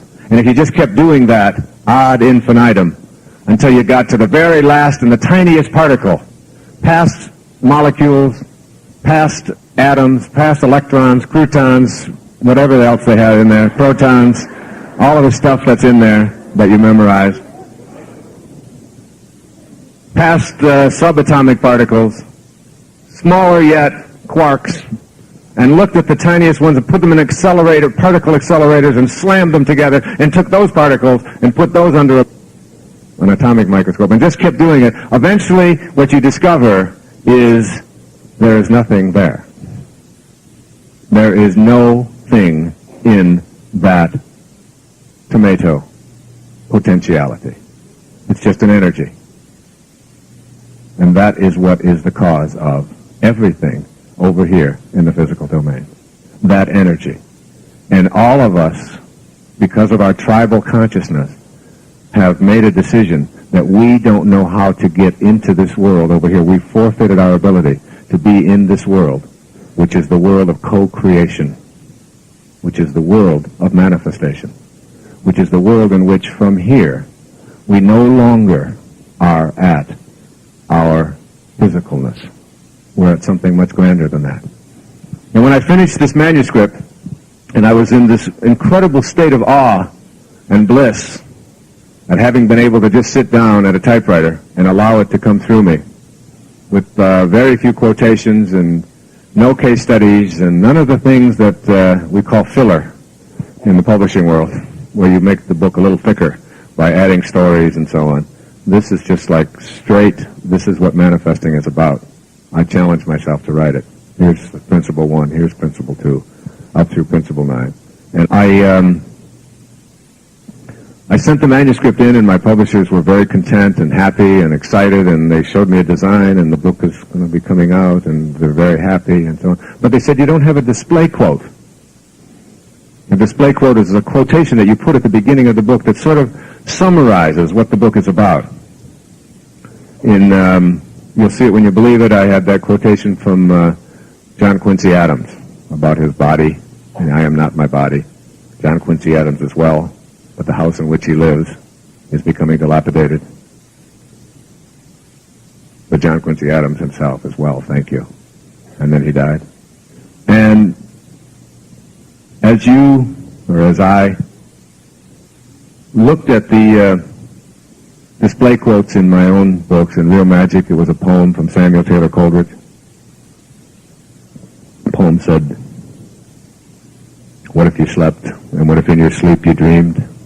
And what if in your dream you went to heaven, and there picked a strange and wonderful flower? And what if, when you awoke, you held that flower in your hand? Ah, what then? And Larry, my editor up in New York, said, Larry Ashmead said, you don't have a display quote. And I was downstairs. I had finished the writing, and I'd taken my family over to this hotel on Maui. We have a place that we live on the west part of Maui, but we took them over to Wailea. It's called the Grand Wailea. It's a real fancy, schmancy place. And I thought, well, instead of sending them all to college, we'll spend 2 nights in this hotel. Which is pretty much the way it was. And I had been up there the night before, and I'd been reading through, in every book in Maui, they have a lot of Oriental people coming in, so they have the teachings of Buddha, and then they also have the New Testament, placed by the Gideons.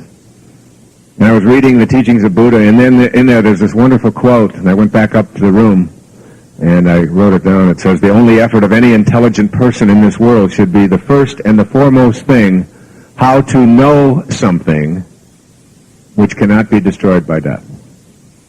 How to know something which cannot be destroyed by death. And then I picked up the New Testament, and I always like to read John. For some reason, St. John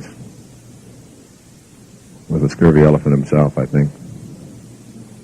And he had two quotes in there. Well, one of them says, "Is it not written in your law that I have said that you are gods? Is it not written in your laws that I have said you are gods?" And later on in John, he says, "And on that day you will know that I am in you, and I am in the Father, and you are in me."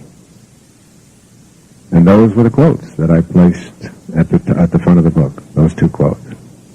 Because Jesus was not referring to his spleen and his beard and his sandals and his arms and his legs.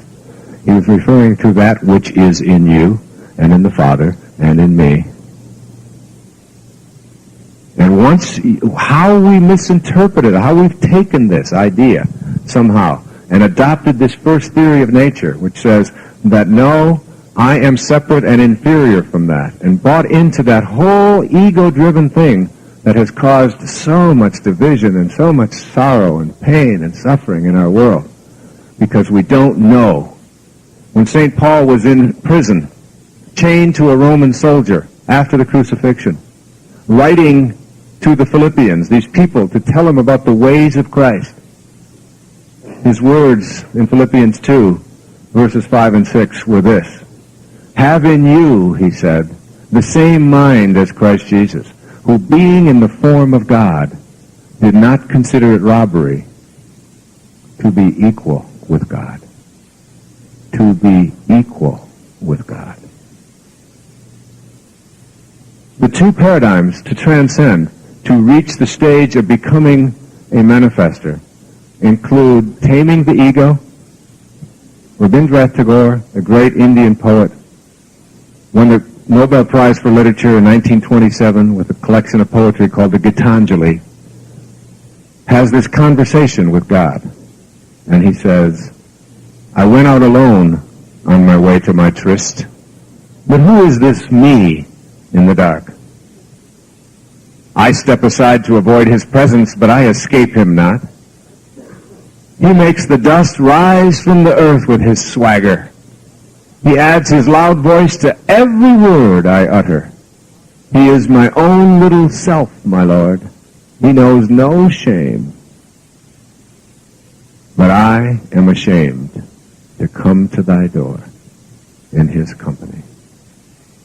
This person who adds his loud voice to every word you utter, this person who makes the dust rise from the earth with his swagger, will never allow you to be at peace, because you can give it the greatest booze it's ever had, and the greatest sex it's ever had, and the greatest drugs it's ever had, and the most beautiful car it could ever possess, and the most beautiful women or the most beautiful and gorgeous men, and the nicest home, and the nicest clothes, and trips to Saks, and everything that you could ever want for yourself.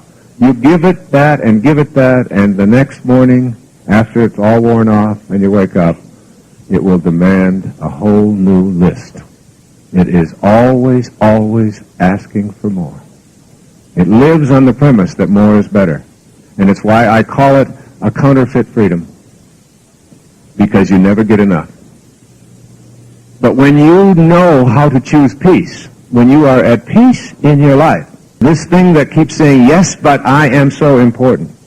And virtually every addiction that you have, and I'll talk about this whole idea of virtually all of the things that our ego keeps us stuck in, keep us from being able to have that knowing, that divine knowing that says, I can indeed do all that any great spiritual master has done, and even greater things. But I have to not be needing to be right. I have to transcend that need of the ego, that self-importance, It's belief that I am separate from and understand that I am connected to. I am a piece of God. I am what God is doing. And I no longer have to be right. And you get to be free. The third pathway to mastery, after discipline, and after wisdom, and after school, when school is out, because that's where school stops, is the pathway of unconditional love. You now fall in love with what you do. You fall in love with it. It becomes you, you become it. When you are inspired in your life, when you're inspired, when everything is working, when you're writing, or when you're cooking, or when you're making love, or when you're creating music, or when you're in your dream state, or whatever, and you're just like, you don't think about your body, you don't think about any aches and pains that it might have, you don't think about how old you are, you don't think about your finances and what the difficulties are. All of that is transcended. You are in the zone. You are in a zone where everything just seems to flow, and there's an overriding spiritual objective to all that you are doing. And you have this, you have discipline, and you have wisdom, but you also are at peace. You are love. You are in harmony. You are congruent. There is no distinction between what you think and what you feel and how you behave. It is all one. It's the stage of unconditional love. And when you get to this place in your life, in anything that you are doing, you're way past just discipline and mastery and wisdom. And I want to tell you a story that has touched at my heart so deeply, a story of unconditional love that transcends anything I've ever known before in my life. A story that has moved me into a space of unconditional love that I didn't know existed within me. Last Christmas morning, 1995, I picked up the newspaper. The newspaper had a story. The story headlined, "Woman spends her 26th Christmas in a coma." I read the story. My daughter Tracy was down visiting us in Florida from Minneapolis, and my wife was there. The other children were off playing. And I said, "Tracy," and I said, "Marcy, come in here. I want to read this story to you. It's Christmas morning. It seems so appropriate." And the story told of a girl who was 16 years old on the 3rd of January, 1970, 26 years ago, who was a diabetic, but it was controlled, and she was taking an oral form of insulin called diabetes. But as an adolescent, it wasn't reaching her bloodstream, and they didn't know that at the time. And she awoke around 2 o'clock in the morning, and she was in tremor, and she was in shock, and she was shaking, and her legs were twitching. And her mother and her father, her mother's name was Kay, and her father was Joe, and her younger sister was Colleen, who was 14 at the time. They drove off to the hospital very quickly. And they were in the hospital, and it was apparent that Eduardo was slipping away. And the day before, she had been a normal 16-year-old child. Everything was, she had been accepted to the University of Notre Dame as the first female in the female class to be admitted into Notre Dame. And she was a happy-go-lucky young girl. And she started slipping away, and she looked up at her mother, and her mother was there with her. Her mother's name is Kay. And her mother was holding her hand, and Eduardo looked up at her and said, "Mommy," and she had never called her Mommy before. She had called her mother. She said, "Mommy," she said, "you won't leave me, will you?"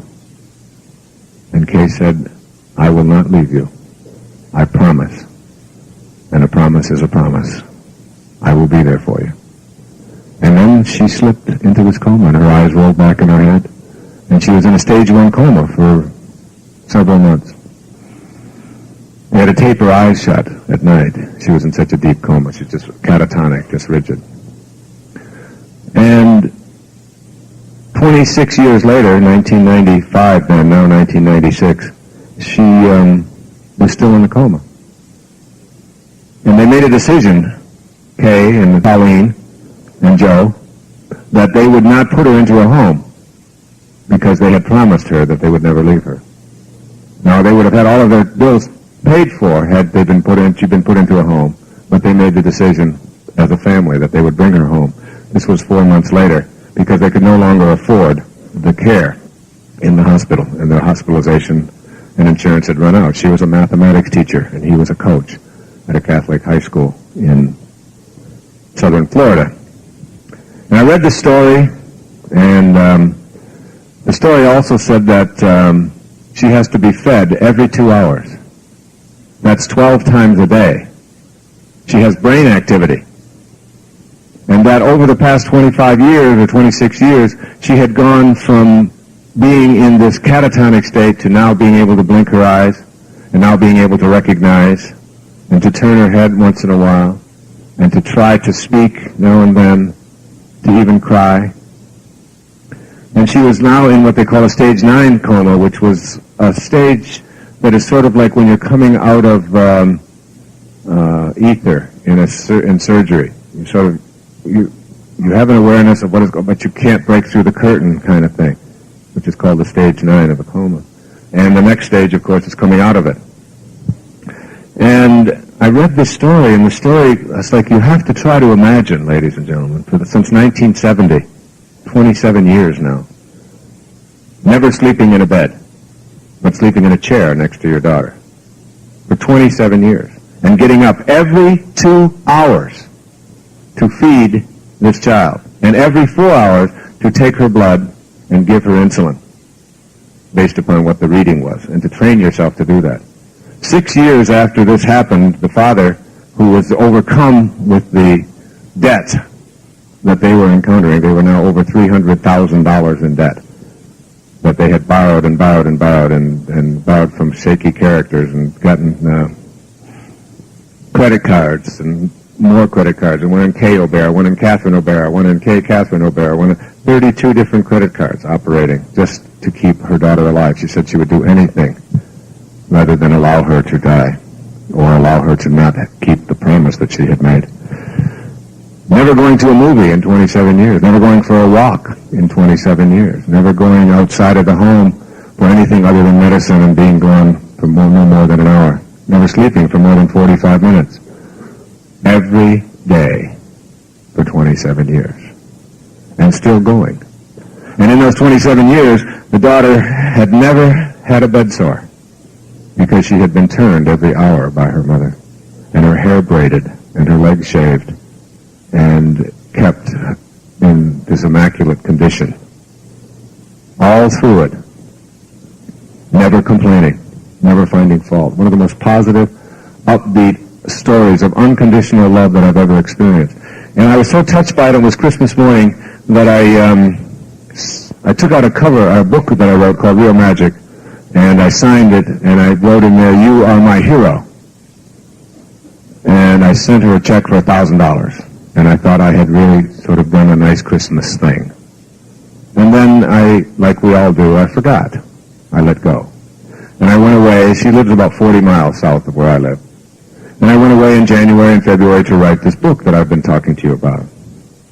And one day while I was writing, about 3 weeks in, I turned on the TV for the first time.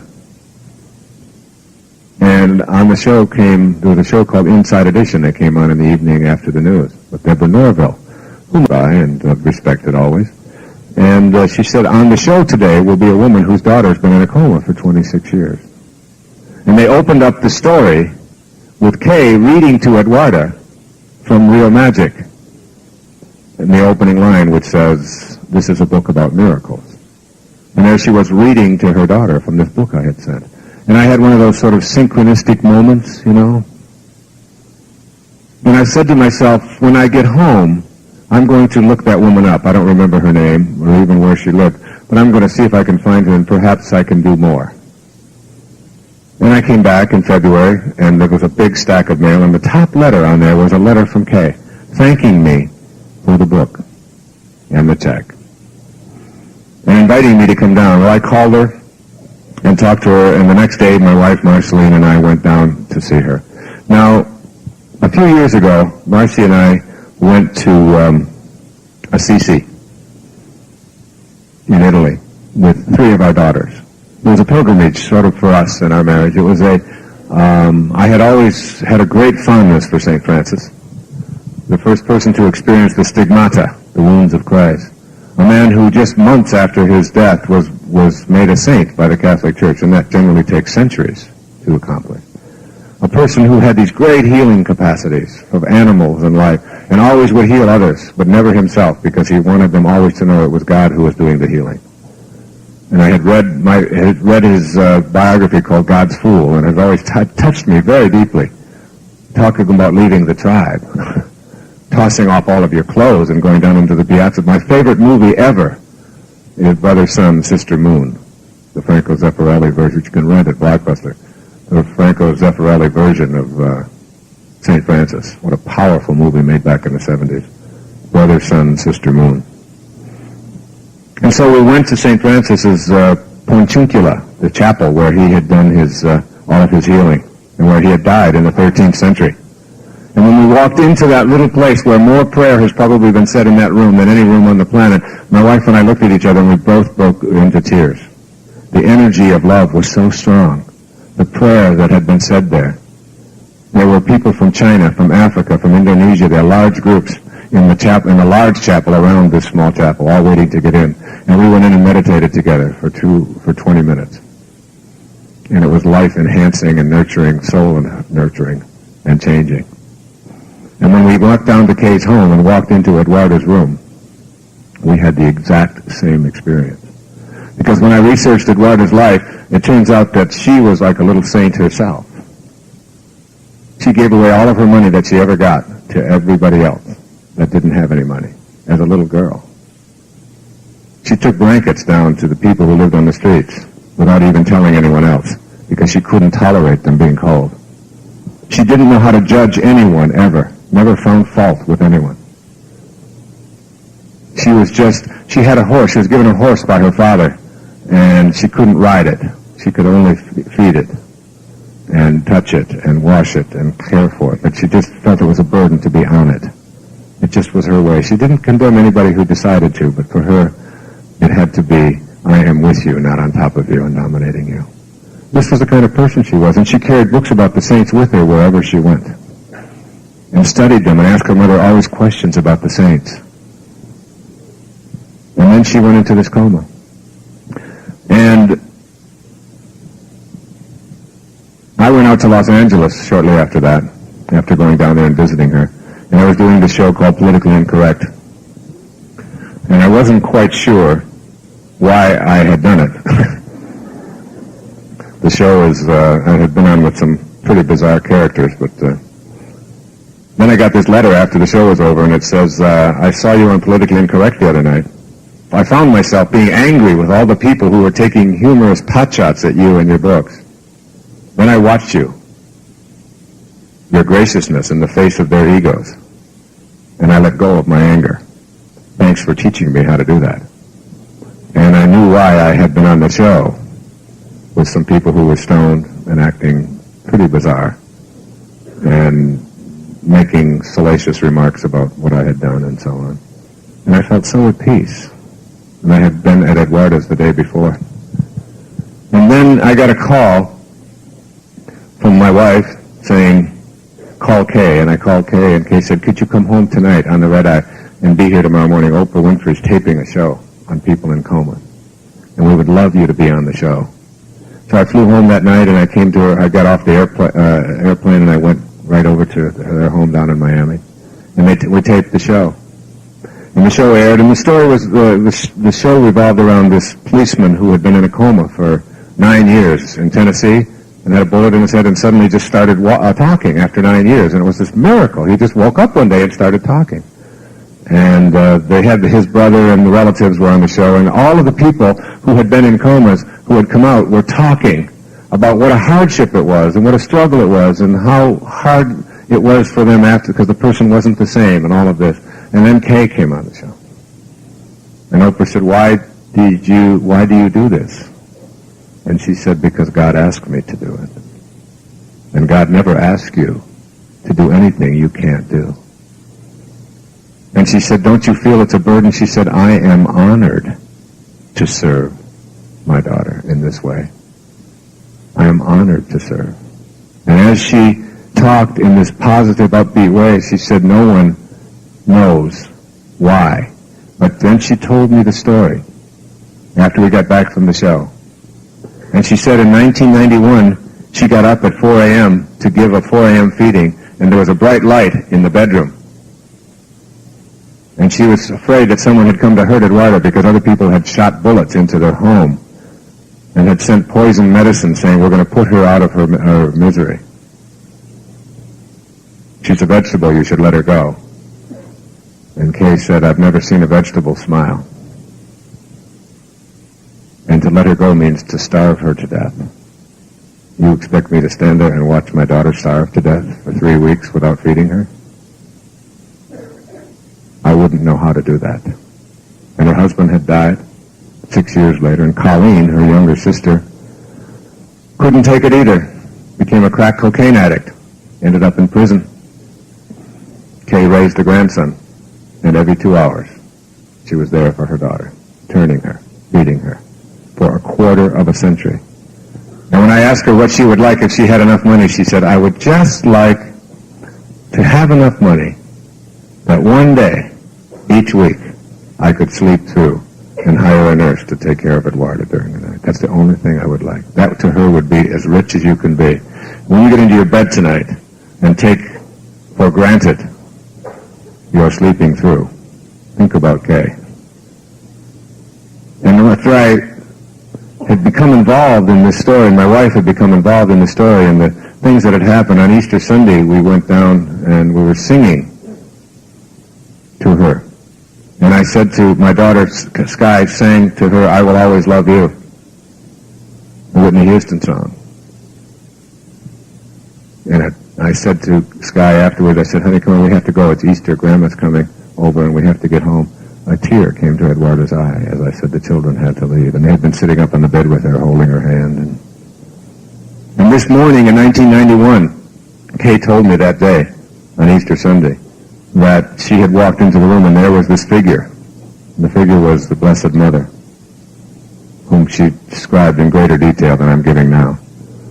And she asked her, after her initial fear, this vision that she saw, why is my daughter in a coma? And she said, your daughter is a victim soul. You'll have to find out what that means. And she called all around to the different churches. And finally she went to this cardinal called, whom she had known because she's a very strong Irish Catholic woman. And the cardinal said, where did you hear that term? And she said, well, I would rather not tell you, because she was always afraid that people would think she was crazy talking about ghosts visiting her in her home. And he said, well, that's a term that goes back to antiquity. It refers to people who take on suffering in order to teach compassion. And they choose it themselves, very much like Gandhi did when he would fast as people were rioting in the streets and refused to eat. He said, your daughter has done this. And when there's enough compassion and when her mission is completed, she will no longer be in her coma. And the miracles that have taken it, she told me about people who had brain tumors who had come, and Eduardo's hand had been placed on her for the night and went to have their surgery, and no trace of the tumors. That there's something divine and magnificent that has just touched me in such an incredible way. And I was meditating one day, my wife and I had been down there, we were taking food down to her, we were helping out financially, and this debt was just choking at her, and I thought, I'd really like to get her out of debt. Maybe that's the compassion that needs to be taught. And then I thought, what can I do? And I called Kay, I said, how would you like it if I wrote your story?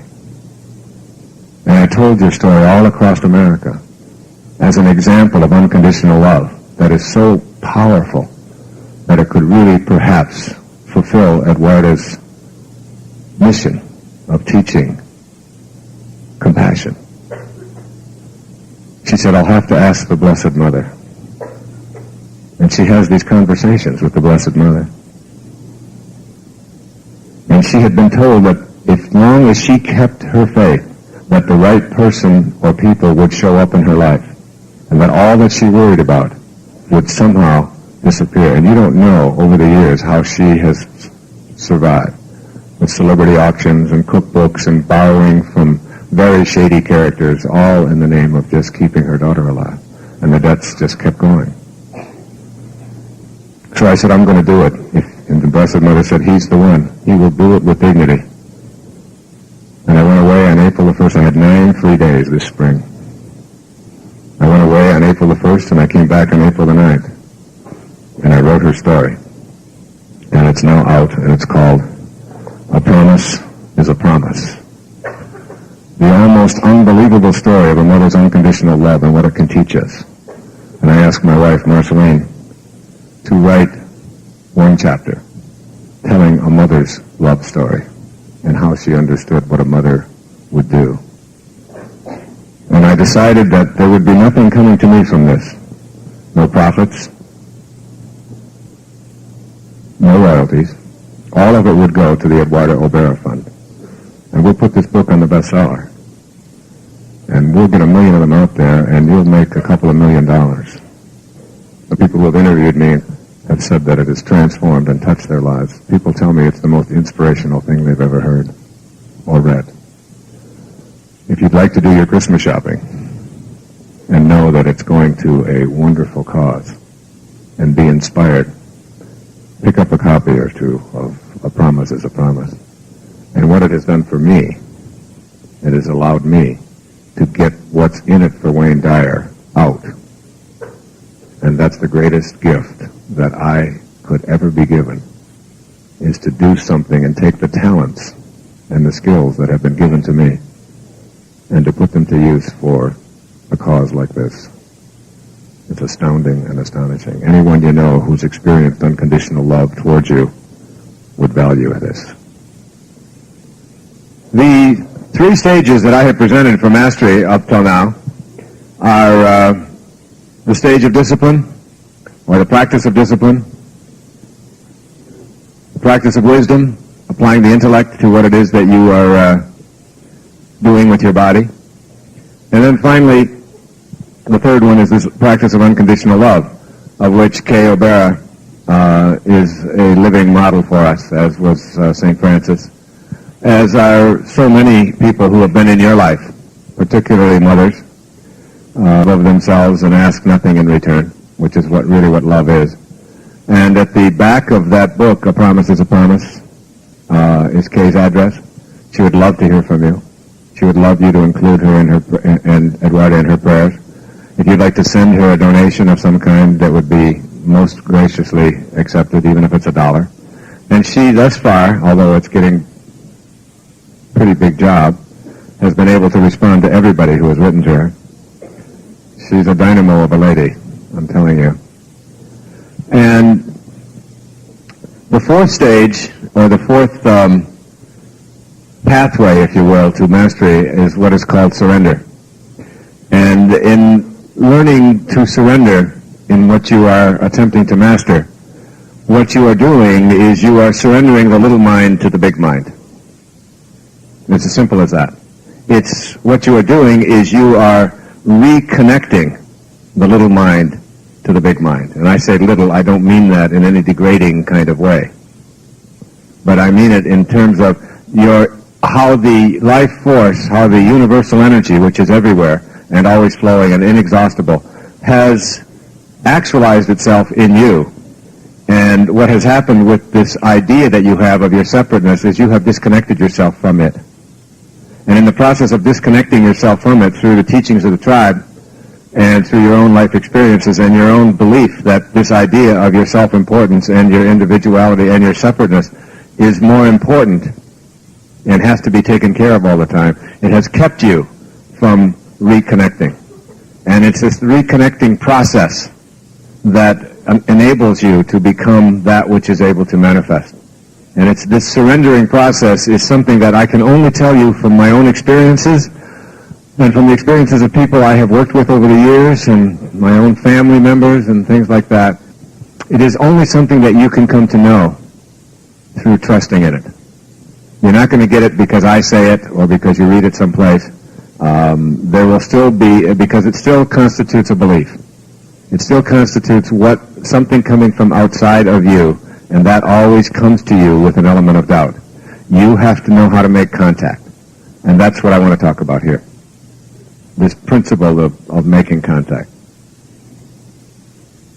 If you were to examine the physical domain and what it is like, the world of matter, the world of particles, the world of beginnings and ends, the world of form and dimensions, and size and weight, measurement, all of the stuff that we notice about each other and about ourselves and about our world, you would come to certain conclusions about this world. When you go to India, where I'll be in December this year with Deepak, you meet these people, and when they refer to people like Nisargadatta or Ramana Maharshi or even Mahatma Gandhi, or they refer even to people such as Jesus Christ or Buddha or Yogananda or Vivekananda, they are often referred to in these revered terms that mean they are non-dual beings. Non-dual beings. And that's how they are referred to, as someone who has transcended the duality. So that's one of the things that I would like to have you take a look at here in this program or in this seminar, is how do you become a non-dual being? If you look at the physical world and all that is in it, that it is a world of duality. If it was always light, 24 hours a day, if it was light, we wouldn't have a concept called darkness, would we? We wouldn't know darkness. We wouldn't be able to describe darkness.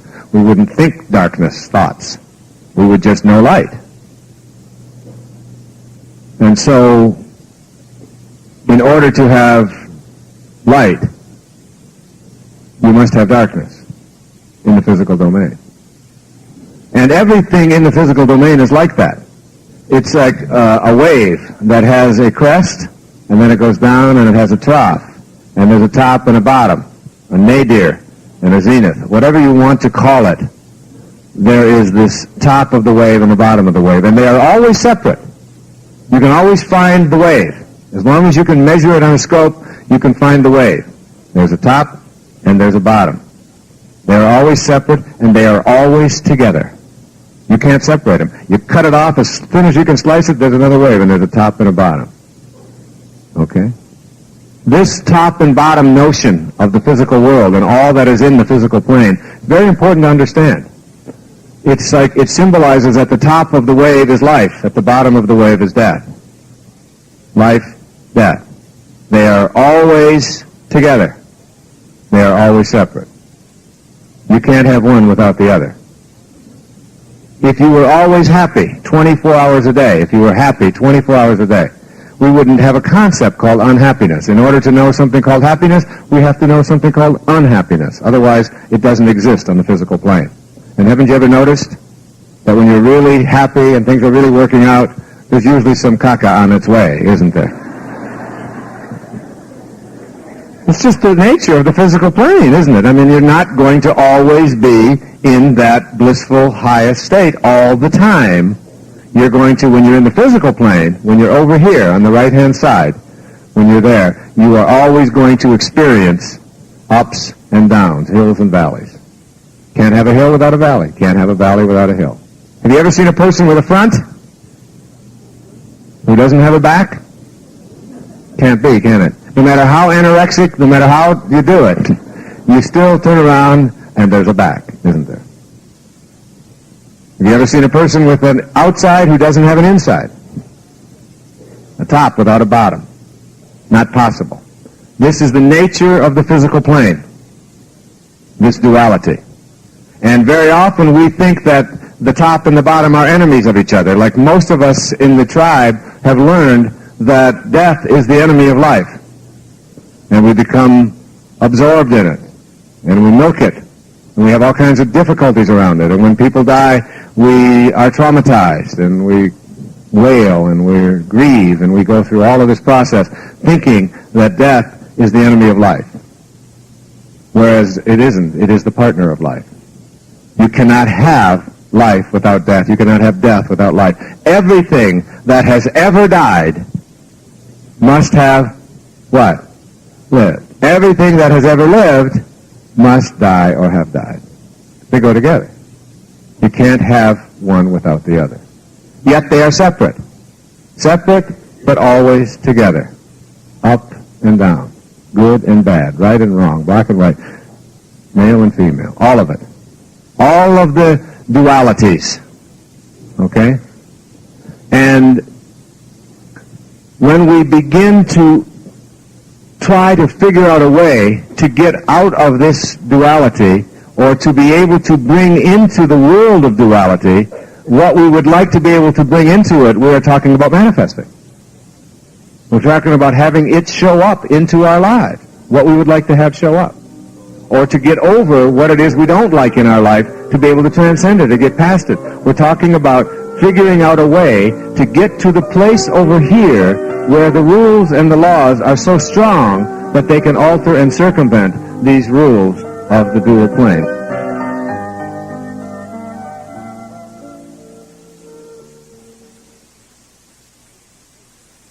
This concludes Side A. Please fast forward and turn the tape over to continue the program on the other side.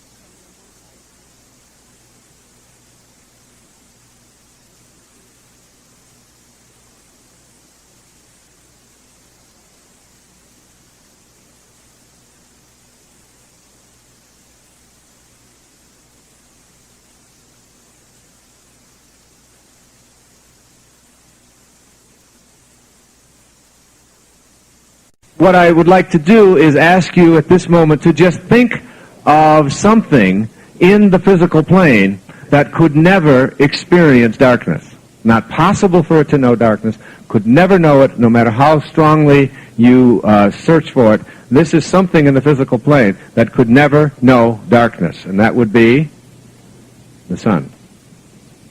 The sun. And it's the only thing that could never know darkness. And why is it that the sun could never know darkness? Because the sun is the source of all light. Now here's the aha. Here's the eureka. Here's what 3 hours has been about. In order to transcend the duality of the physical plane, you must go to your source. You must find your source. And in the process of finding your source, you go past the rules and the restrictions and the limitations of that which is in the dual plane. And that's why they call these people who have discovered their source non-dual beings. They live in this world over here. And as a result of living in this world, they have the gift of fish and loaves. They can feed the hungry from their consciousness because they have transcended the duality of hunger and non-hunger. They have transcended the duality of healing. When I did research on and talked to some of the great kahunas, the teaching kahunas down in Polynesia, they said that healing is nothing more. These simple, very elementary kinds of healing people, they would say the reason that they have a healing capacity is because they're knowing that they have the capacity to heal is stronger than the belief that someone else has that it's not possible. And when that knowing, which is stronger than the belief that it can't, meets, it alters the rules of the physical plane. And that's why Jesus was a healer, because his knowing was connected to this city consciousness. And I've had people who have literally come to me who have such a strong faith in and believe in me, which I totally do not deserve, and I'm not interested in being, but because their knowing was so strong, they have actually been able to be healed because that knowing transcended, and they believe that it comes from me when of course it doesn't. That universal divine energy is in all things. That's why it's called universal, which means there's no place that it's not. And so healing, the Kahunas talk about the life force as being like electrical in nature. And being electrical in nature, what it does is it has an invisible kind of flow, just like electricity does. And so if you want to practice healing, I think of the healing energy as like water. Water is a symbol that is used for healing. And water, because water, if you want to get a hold of water and you try to grab it, you can't have any of it. But if you just relax and just allow yourself to enter it, you will experience it. The minute that you try to hang on to it, or demand it to do anything, or tighten your grip on it, it will elude you. And so, when you learn about healing, one of the things I have practiced in life for a long time that has kept me relatively busy has the use of water. The brain is 85% water. 85% of the cell tissue of your brain is water. And 70% of your body, the rest of your body, is water. Pain, virtually all pain, not all pain, but virtually all pain, almost all pain, is a symptom of dehydration in the system. You have migraines. I learned this from a prison doctor who didn't have anything else but water to treat his patients with. And you have a glass of water, and you ask yourself, is the pain still there? And then you take a third glass of water, 8-10 ounces of water, and then even if you have to take a fourth, by the time you've taken that fourth glass, generally speaking, you will feel the pain begin to dissipate.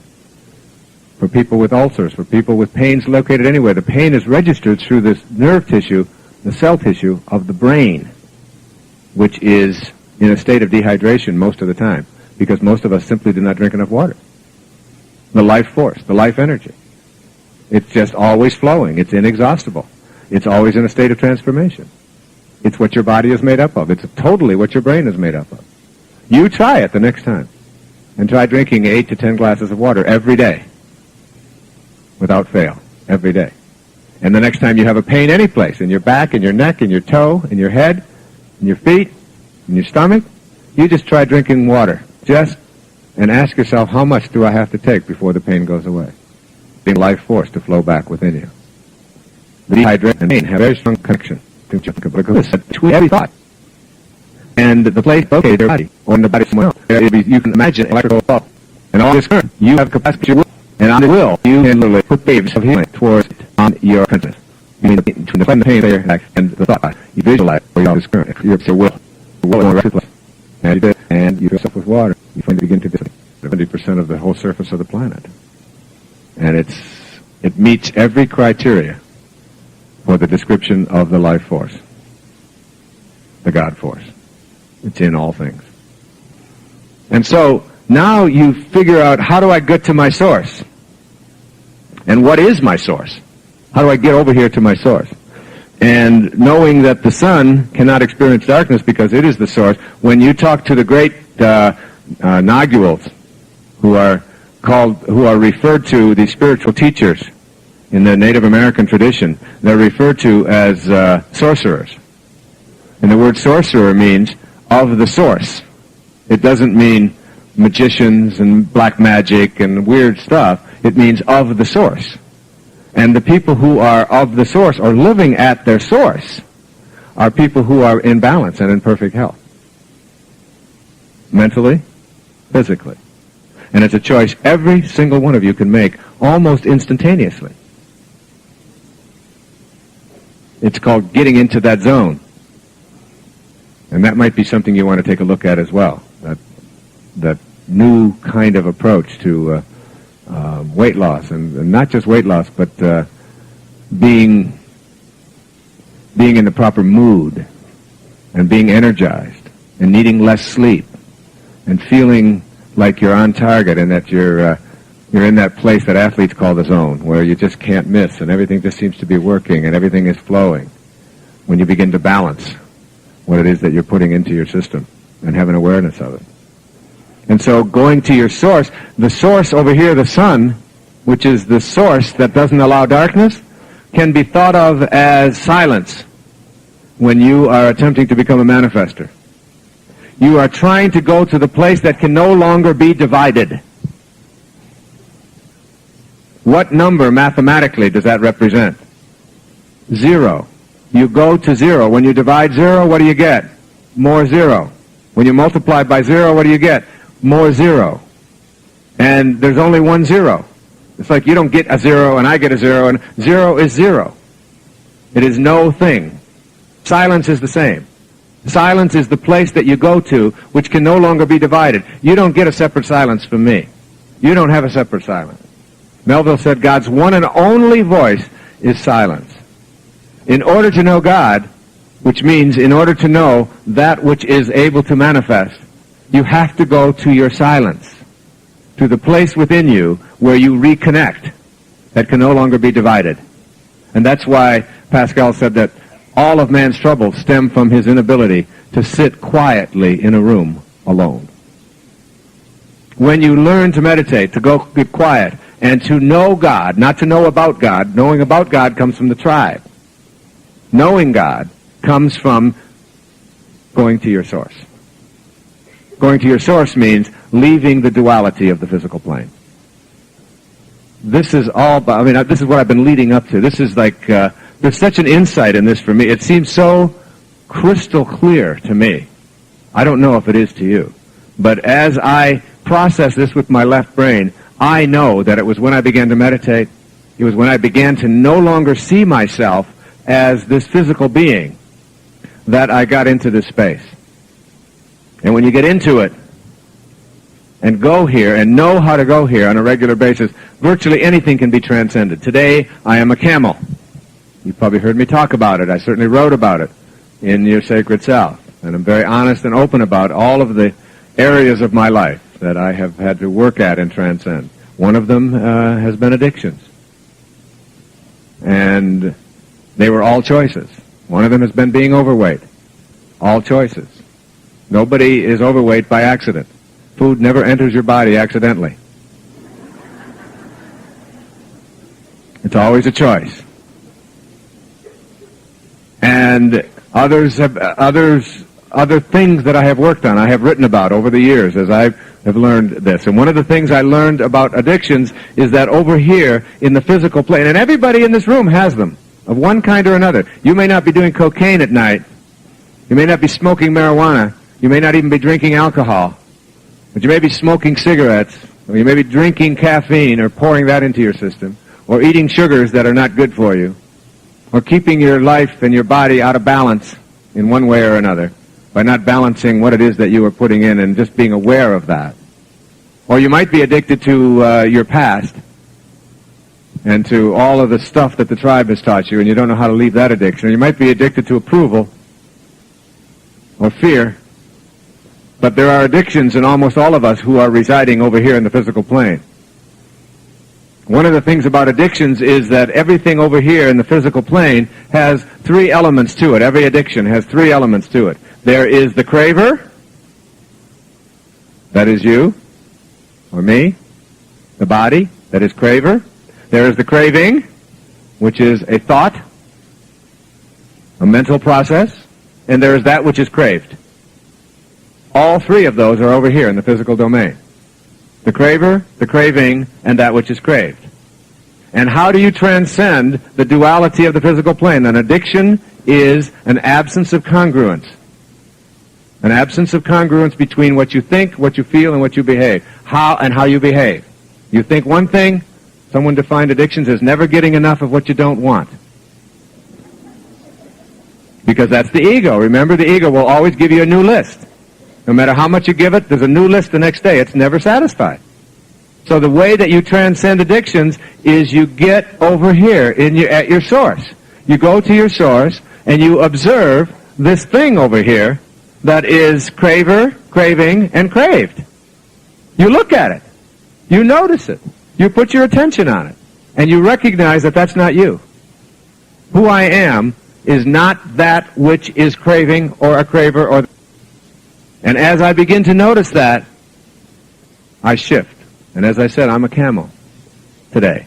And I wasn't for a good part of my life. A camel is an animal who starts his day out on his knees. And he ends his day on his knees. And he can go 24 hours without a drink. And there was a time when I didn't and couldn't. And when I played around with substances. when I fooled around with a lot of the things that I find addictive. And now, I feel so damn superior I can hardly stand myself when I'm around that stuff.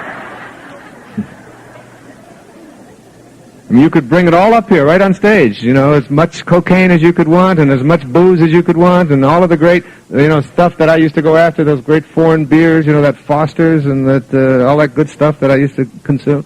And I just, like, that's no longer me. I am the observer. I'm the witness to that. Because my teacher said, if you want to know higher awareness, if you want to get to that place, you have got to experience sobriety in your life. You can't be looking for your higher power in something external to yourself.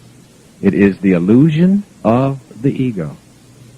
It's the idea that says, I have to have this, I have to feel good, I want to taste this, I must eat this, I must have that. And you know that as soon as you do it, you feel guilty and terrible about it, then you go ahead and do it again and again. Because the ego never, ever gives you peace. When you want to be at peace, you get over here. And being at peace means I'm at perfect health, as perfect a health as I can be at in this moment. And when I transcended my addictions in my life, I heard the voice, 4:07 a.m., never forget it, January morning. You've tried everything else. Now try me. And I was clear. When you go to your source, and you look at the demands of the ego for temporary pleasure associated with horrendous guilt and fear and anxiety, you begin to see that you no longer are that. And once you have that divine awareness that who I am is not this, you no longer opt for the choice. And you're free. The weight comes off. The addictions go away. The fear goes away.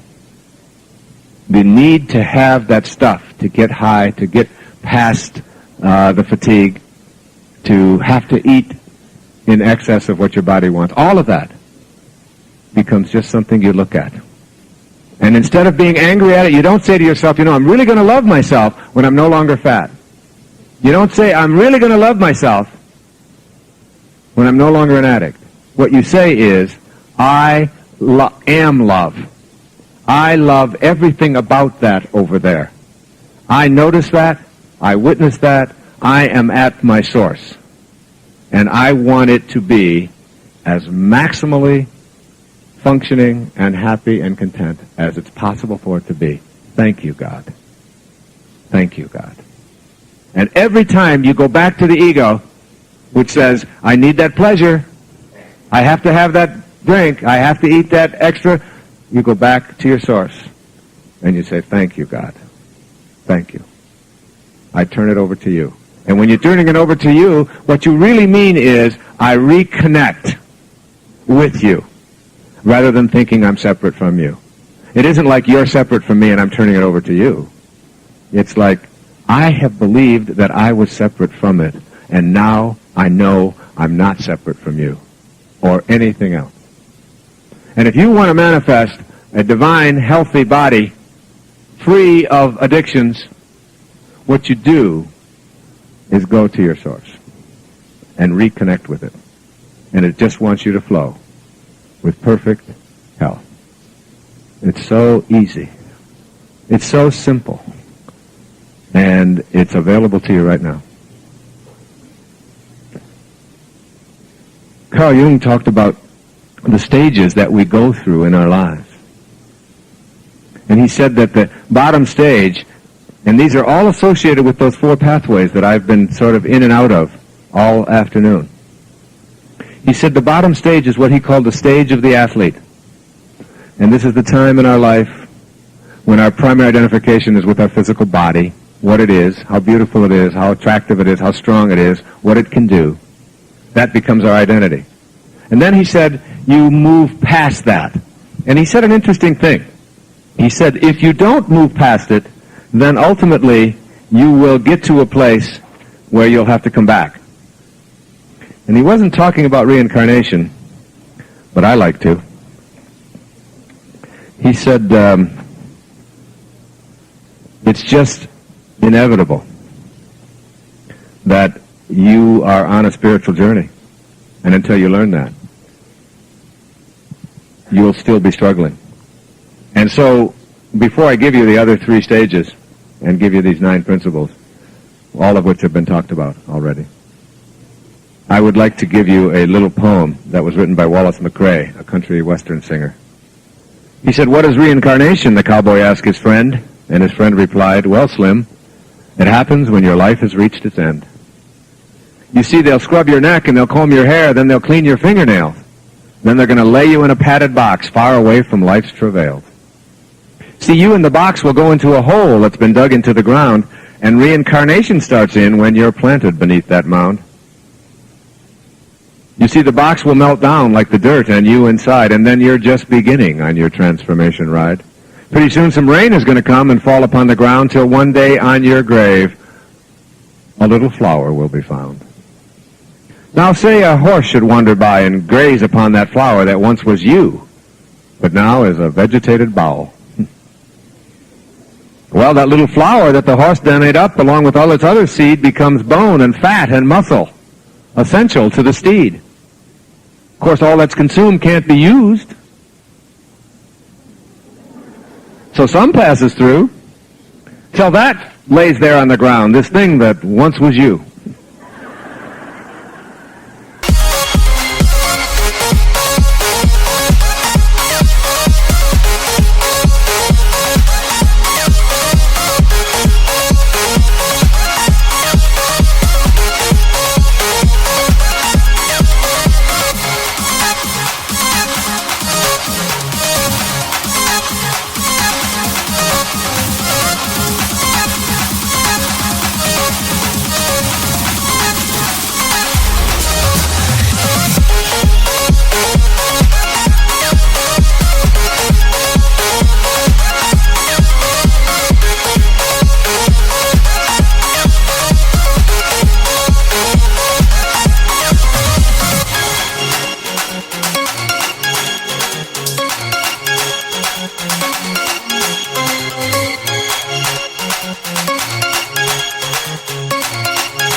Now say I should wander by one day and gaze upon the ground, and I wonder and I ponder at this object that I found.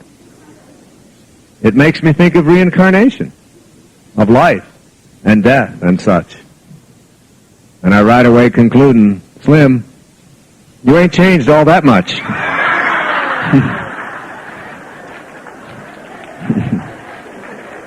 that great? Wallace McCrae. Just want to always keep it in perspective. So you get through the athlete stage. Some do, some don't. And then you go to what he called the stage of the warrior. And this is the stage where you finally take this athletic body, this thing of yours, of beauty, this thing that you've identified with, and you take it out into the world. And what you do with it is you do what warriors do. You attempt to defeat, to conquer. You get into competition with. You set goals. You work on yourself. What's in it for me is your mantra. What are my quotas, you ask over and over again. How can I get it? And if I don't get it before somebody else gets it, then they're going to get it instead and I'll be left out. And there's an exhaustible supply of it, so I have to have my own. And there's this competition with and this division and this identifying each other and ourselves on the basis of appearances. You are a woman, I am a man. You are black, I am white. You are tall, I am short. You know, you are old, I am young. All of the duality, all of this stuff, this division stuff that warriors do. And then as you get along on this path, you reach a place where ultimately you realize this is going nowhere. You're hanging on to this path. It's like you're standing on a precipice. And you fall. And just as you're falling, there's this rock. And you grab a hold of the rock. And you're hanging onto the rock while you're falling. And the rock represents your tribe and all of the stuff that you've been told. And you hang on to it and hang on to it and hang on to it. And then one day you realize, I don't know why I'm hanging on to this thing for. And you let go. And you realize it's not doing you a damn bit of good. You're still falling. You're still going exactly where you're going. But you're no longer encumbered by all of this stuff that you had to hang on to. And you are able to fly, and you're free. And so you transcend this need to be a warrior, to be in competition with. And by the way, this has nothing to do with age. Some get this very young, and some don't get it past the athlete stage. And the third stage is what he called the stage of the statesman. And this is the time in our lives when we stop asking the question, what are my quotas, and we begin to say, what are yours? And how may I serve becomes your mantra. You ask that question. And everything that you do revolves around this idea of being able to serve. And you understand that you come in with nothing, you're here, and you leave with nothing. The only thing you can do with your life is give it away. And so you begin to practice that. And as you do, you find that the stuff that you chased after when you were a warrior and when you were an athlete is now arriving in larger amounts because you're not attached to it. And your detachment from it allows it to flow. And that's what keeps the energy of manifestation going. It's the not interfering with its flow. You stop it from flowing, and you stop the process. So you become a statesman. And then ultimately, you get to the highest stage. The stage that is called the stage of the spirit. Where you finally understand that who you are is not this thing that is wearing away. It's not this dust. It's not this gristle and bone. It is, you learn what Jesus talked about when he said, be in this world, but not of this world, because you are not of this world. And this is not your home. And you know it. You don't just say it. And when you know it, you stop being a human being, as I've said many times, having a spiritual experience. You shift to being a spiritual being, having a human experience. And that shift allows you to do all that spiritual beings can do, all that you can do in your dream state, all that you can do when you are no longer attached to outcome. You are serving. I've always loved the story of Mother Teresa that I've told many times. When she was visiting Phoenix, Arizona, and she was going to be on station KTAR with my friend Pat McMahon, who was the morning host, DJ there. And he was interviewing her, and he said this beautiful little woman came in, and she was about 4'10", weighed about 85 pounds, had no concern about her appearances. He said she radiated out a kind of consciousness. The whole room changed just when she walked into the room, which happens when you're around people like I described earlier with Kay O'Bara and Eduarda. When you're in that place, the energy of the room changes. You feel something coming from these people. They said of Jesus that when he went to a village, just his presence in the village and nothing more would change the consciousness of those around. Just by emanating out that kind of, and I know the feeling of having been around divine souls like that. It radiates out. And she walked into the room, and she was there to speak and dedicate a homeless shelter in Phoenix. And Pat said to her when she walked in, he said, it is such an honor to meet you, Mother Teresa. He said, is there anything that I can do to help you with your cause? And she was 83 years old at the time. She's now 86. Still ministering to the poor in Calcutta on the streets at 86. And said, when they asked her what she does, she said, I simply see Jesus Christ every day in all of his distressing disguises.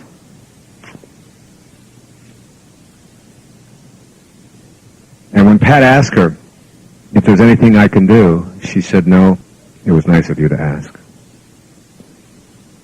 And then he said to her, he said, Mother Teresa, we have a very large radio station here. We have 50,000 watts clear channel. We could do a lot of publicity. And she looked at him with those tight.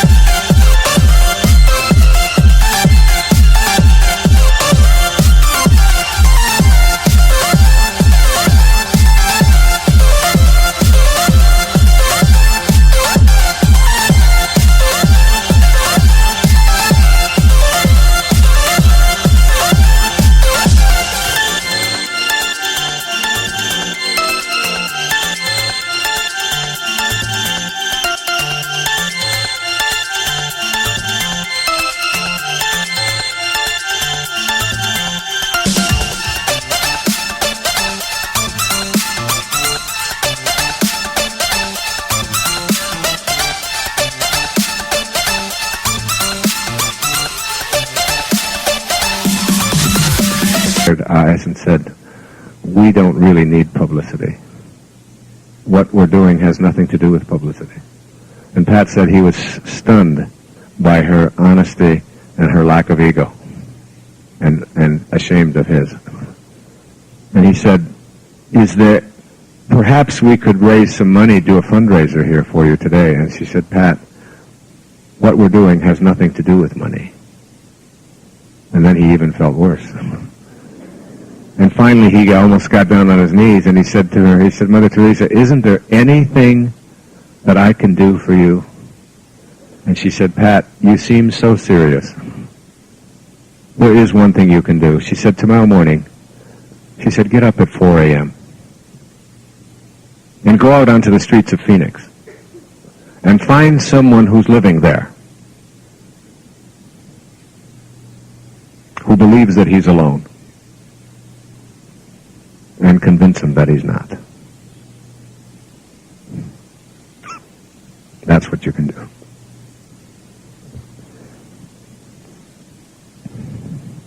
It's hard for me to tell that story without getting choked. The people who are lost in our culture, in our world, are really the people who've lost their spirit. You can see it in their faces. You can see they don't feel connected. You can see they feel separate. They have given in so strongly to the demands of the ego, which says you are separate from all of this, that they become addicts. They've become addicted to pleasure. They become addicted to this moment. And in the process of that addiction, they've lost their connection like the drop of water loses it to the ocean. And it can't get reconnected. It believes that it's alone. And just helping people to reconnect. That's why AA has been so effective and nothing else in treating people with addictions. Because it teaches them to reconnect, to stop looking for your higher power out there and reconnect to it. And when you reach that highest stage, that stage of the spirit, you know. And then you understand how these principles work. And here are, as I sat down to write on Marco Island in January, here are those 9 principles. And allow you to do what you want with them. And you'll be able to read about them as they came to me. The first was very clear. It said simply, you must know that you have a higher self. And that it is separate from the ego. You just have to know it. The second says, you must trust in it. And trust is a very, very important word. You can't just know it and say, oh, that's okay. Now you have to say, I know that when I trust in myself, I'm really trusting in the same wisdom that created me. That's how strong your trust has to be. In other words, when I trust in it, I'm trusting in God. Because that is something that I am connected to and not apart, not separated from.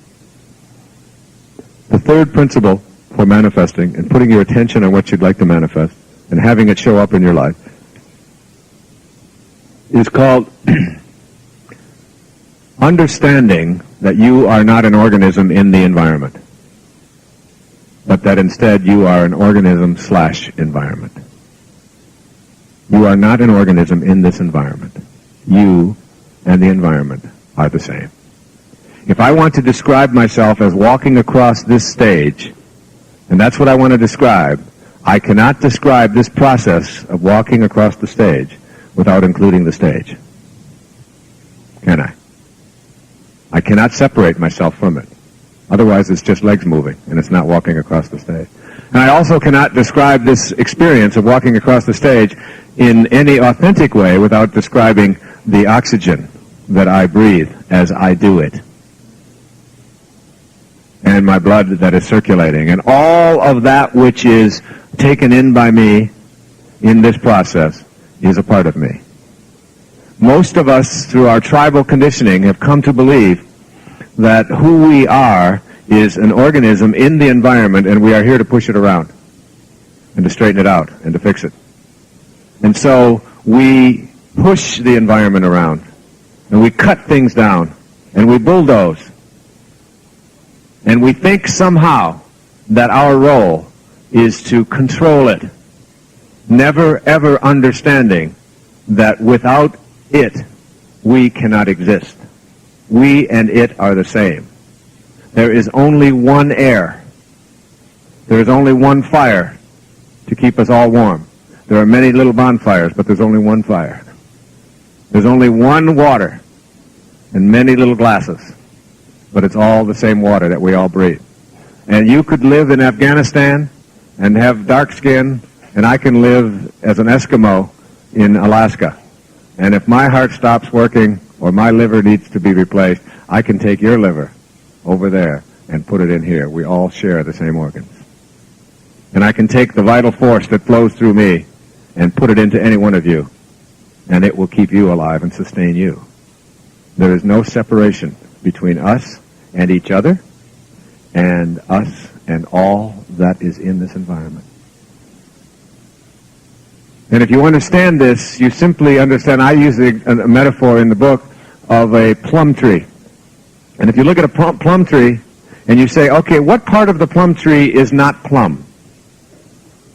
Like if you take a pit and put it in the ground and then watch as the little shoots come out, and then the little shoots turn into a tree, and then the tree has bark on it, and then the bark will form around the tree, and the tree will then develop branches, and then the branches will have leaves, and then the leaves will produce blossoms, and the blossoms will produce pits, and the pits will produce plums, and the plums will have meal in them, and they will also have skin around them. What part of that is not plum? And where do these plums come from? Another planet? And you looked at that, you'd say, wow, the damn thing just plums. It just plums. And you would see that it's a verb, not a noun, that there are no nouns. That's only what we learn in school with our discipline and our wisdom. Everything is constantly changing and in action. And we don't say, well, here's how it works. There is a spiritual world, a spirit world, called plum essence. And plum essence is over here. And it's not in the physical world. And then something magical happens, and the plum essence, spirit, turns into plum particles. From the world of plum spirit essence comes plums. And lo and behold, we have something coming from that world into this world.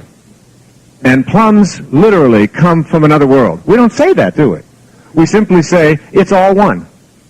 Every aspect of it there's a oneness. There's a combination. Same thing is true of you.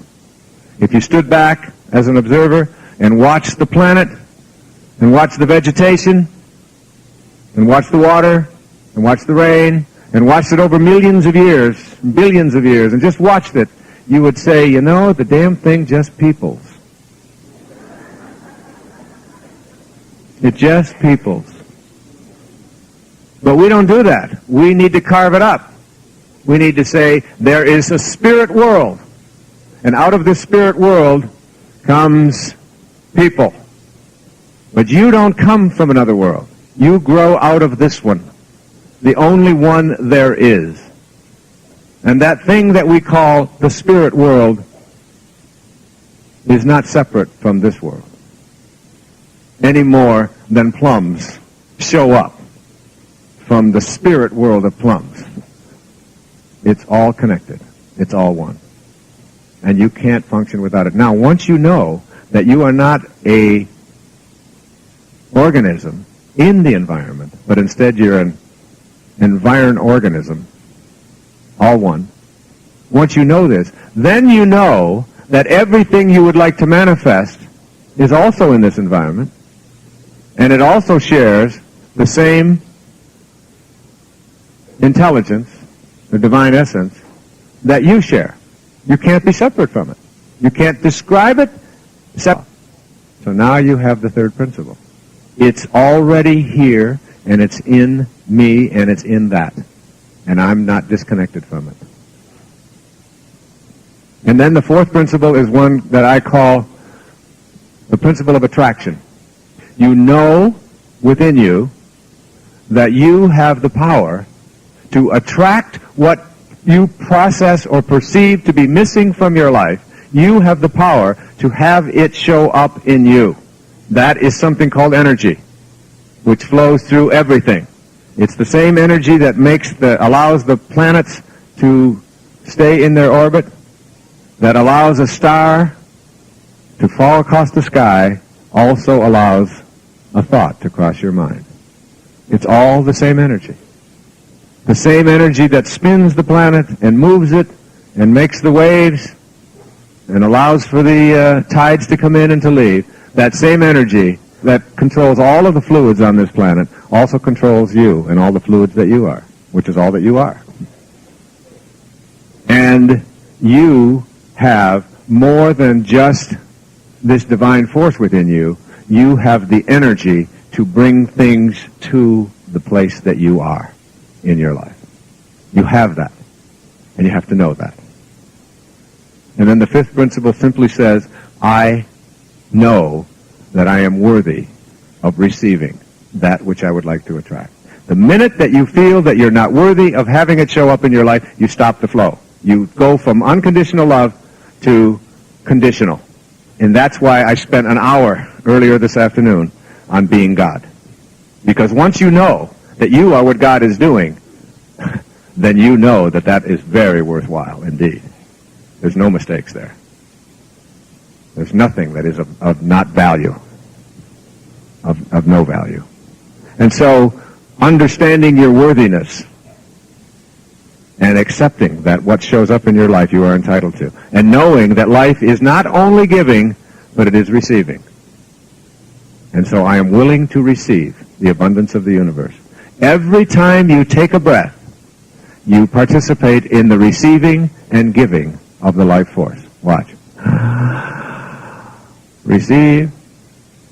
You got to give it back, or you die. Receive, give back. Receiving and giving. It's the way of the universe. And you have to be worthy of it. And then the sixth principle is the principle of unconditional love. It is understanding that this life force and this energy is not have any conditions on it, and it is in harmony with everything else. That the very flow of energy inside every cell of your being is something, the glue that holds it all together is this thing called unconditional, compassionate love. And you have to have the same love for it as God has for you. The same love and the same patience. And the seventh principle I call sounds have power. There are two forces at work here, two dimensions. There's the etheric dimension, which is the dimension of thought, and there's the dimension of form. And sound is the intermediate dimension between them. And that's what this CD is all about. Practicing the sound of God. Using the sound. This is what I was taught by Guruji. Use the sound of ah. The sound that you make that requires no effort. Ah. And when you make the sound of ah, what you do is you do it with effortless perfection. You don't have to move your lips, you don't have to move your jaw, you don't have to move your teeth, you don't have to move your tongue. As you watch my mouth right now, every time I make a sound, I am moving my teeth or my lips or my jaw or my tongue. When I stop doing that, and stop working, and take in a breath, and move nothing, ah is the only sound that I can make. It's the sound that's in the name for the Creator in every language. God, Allah, Buddha, Krishna, Yahweh. The list goes on and on and on and on. Someone sent me the 1,000 names of God, and all of them have the sound of ah. Wherever you go, and you repeat that sound as I explain on this CD, and practice it in the morning and practice it in the evening, and I guarantee it.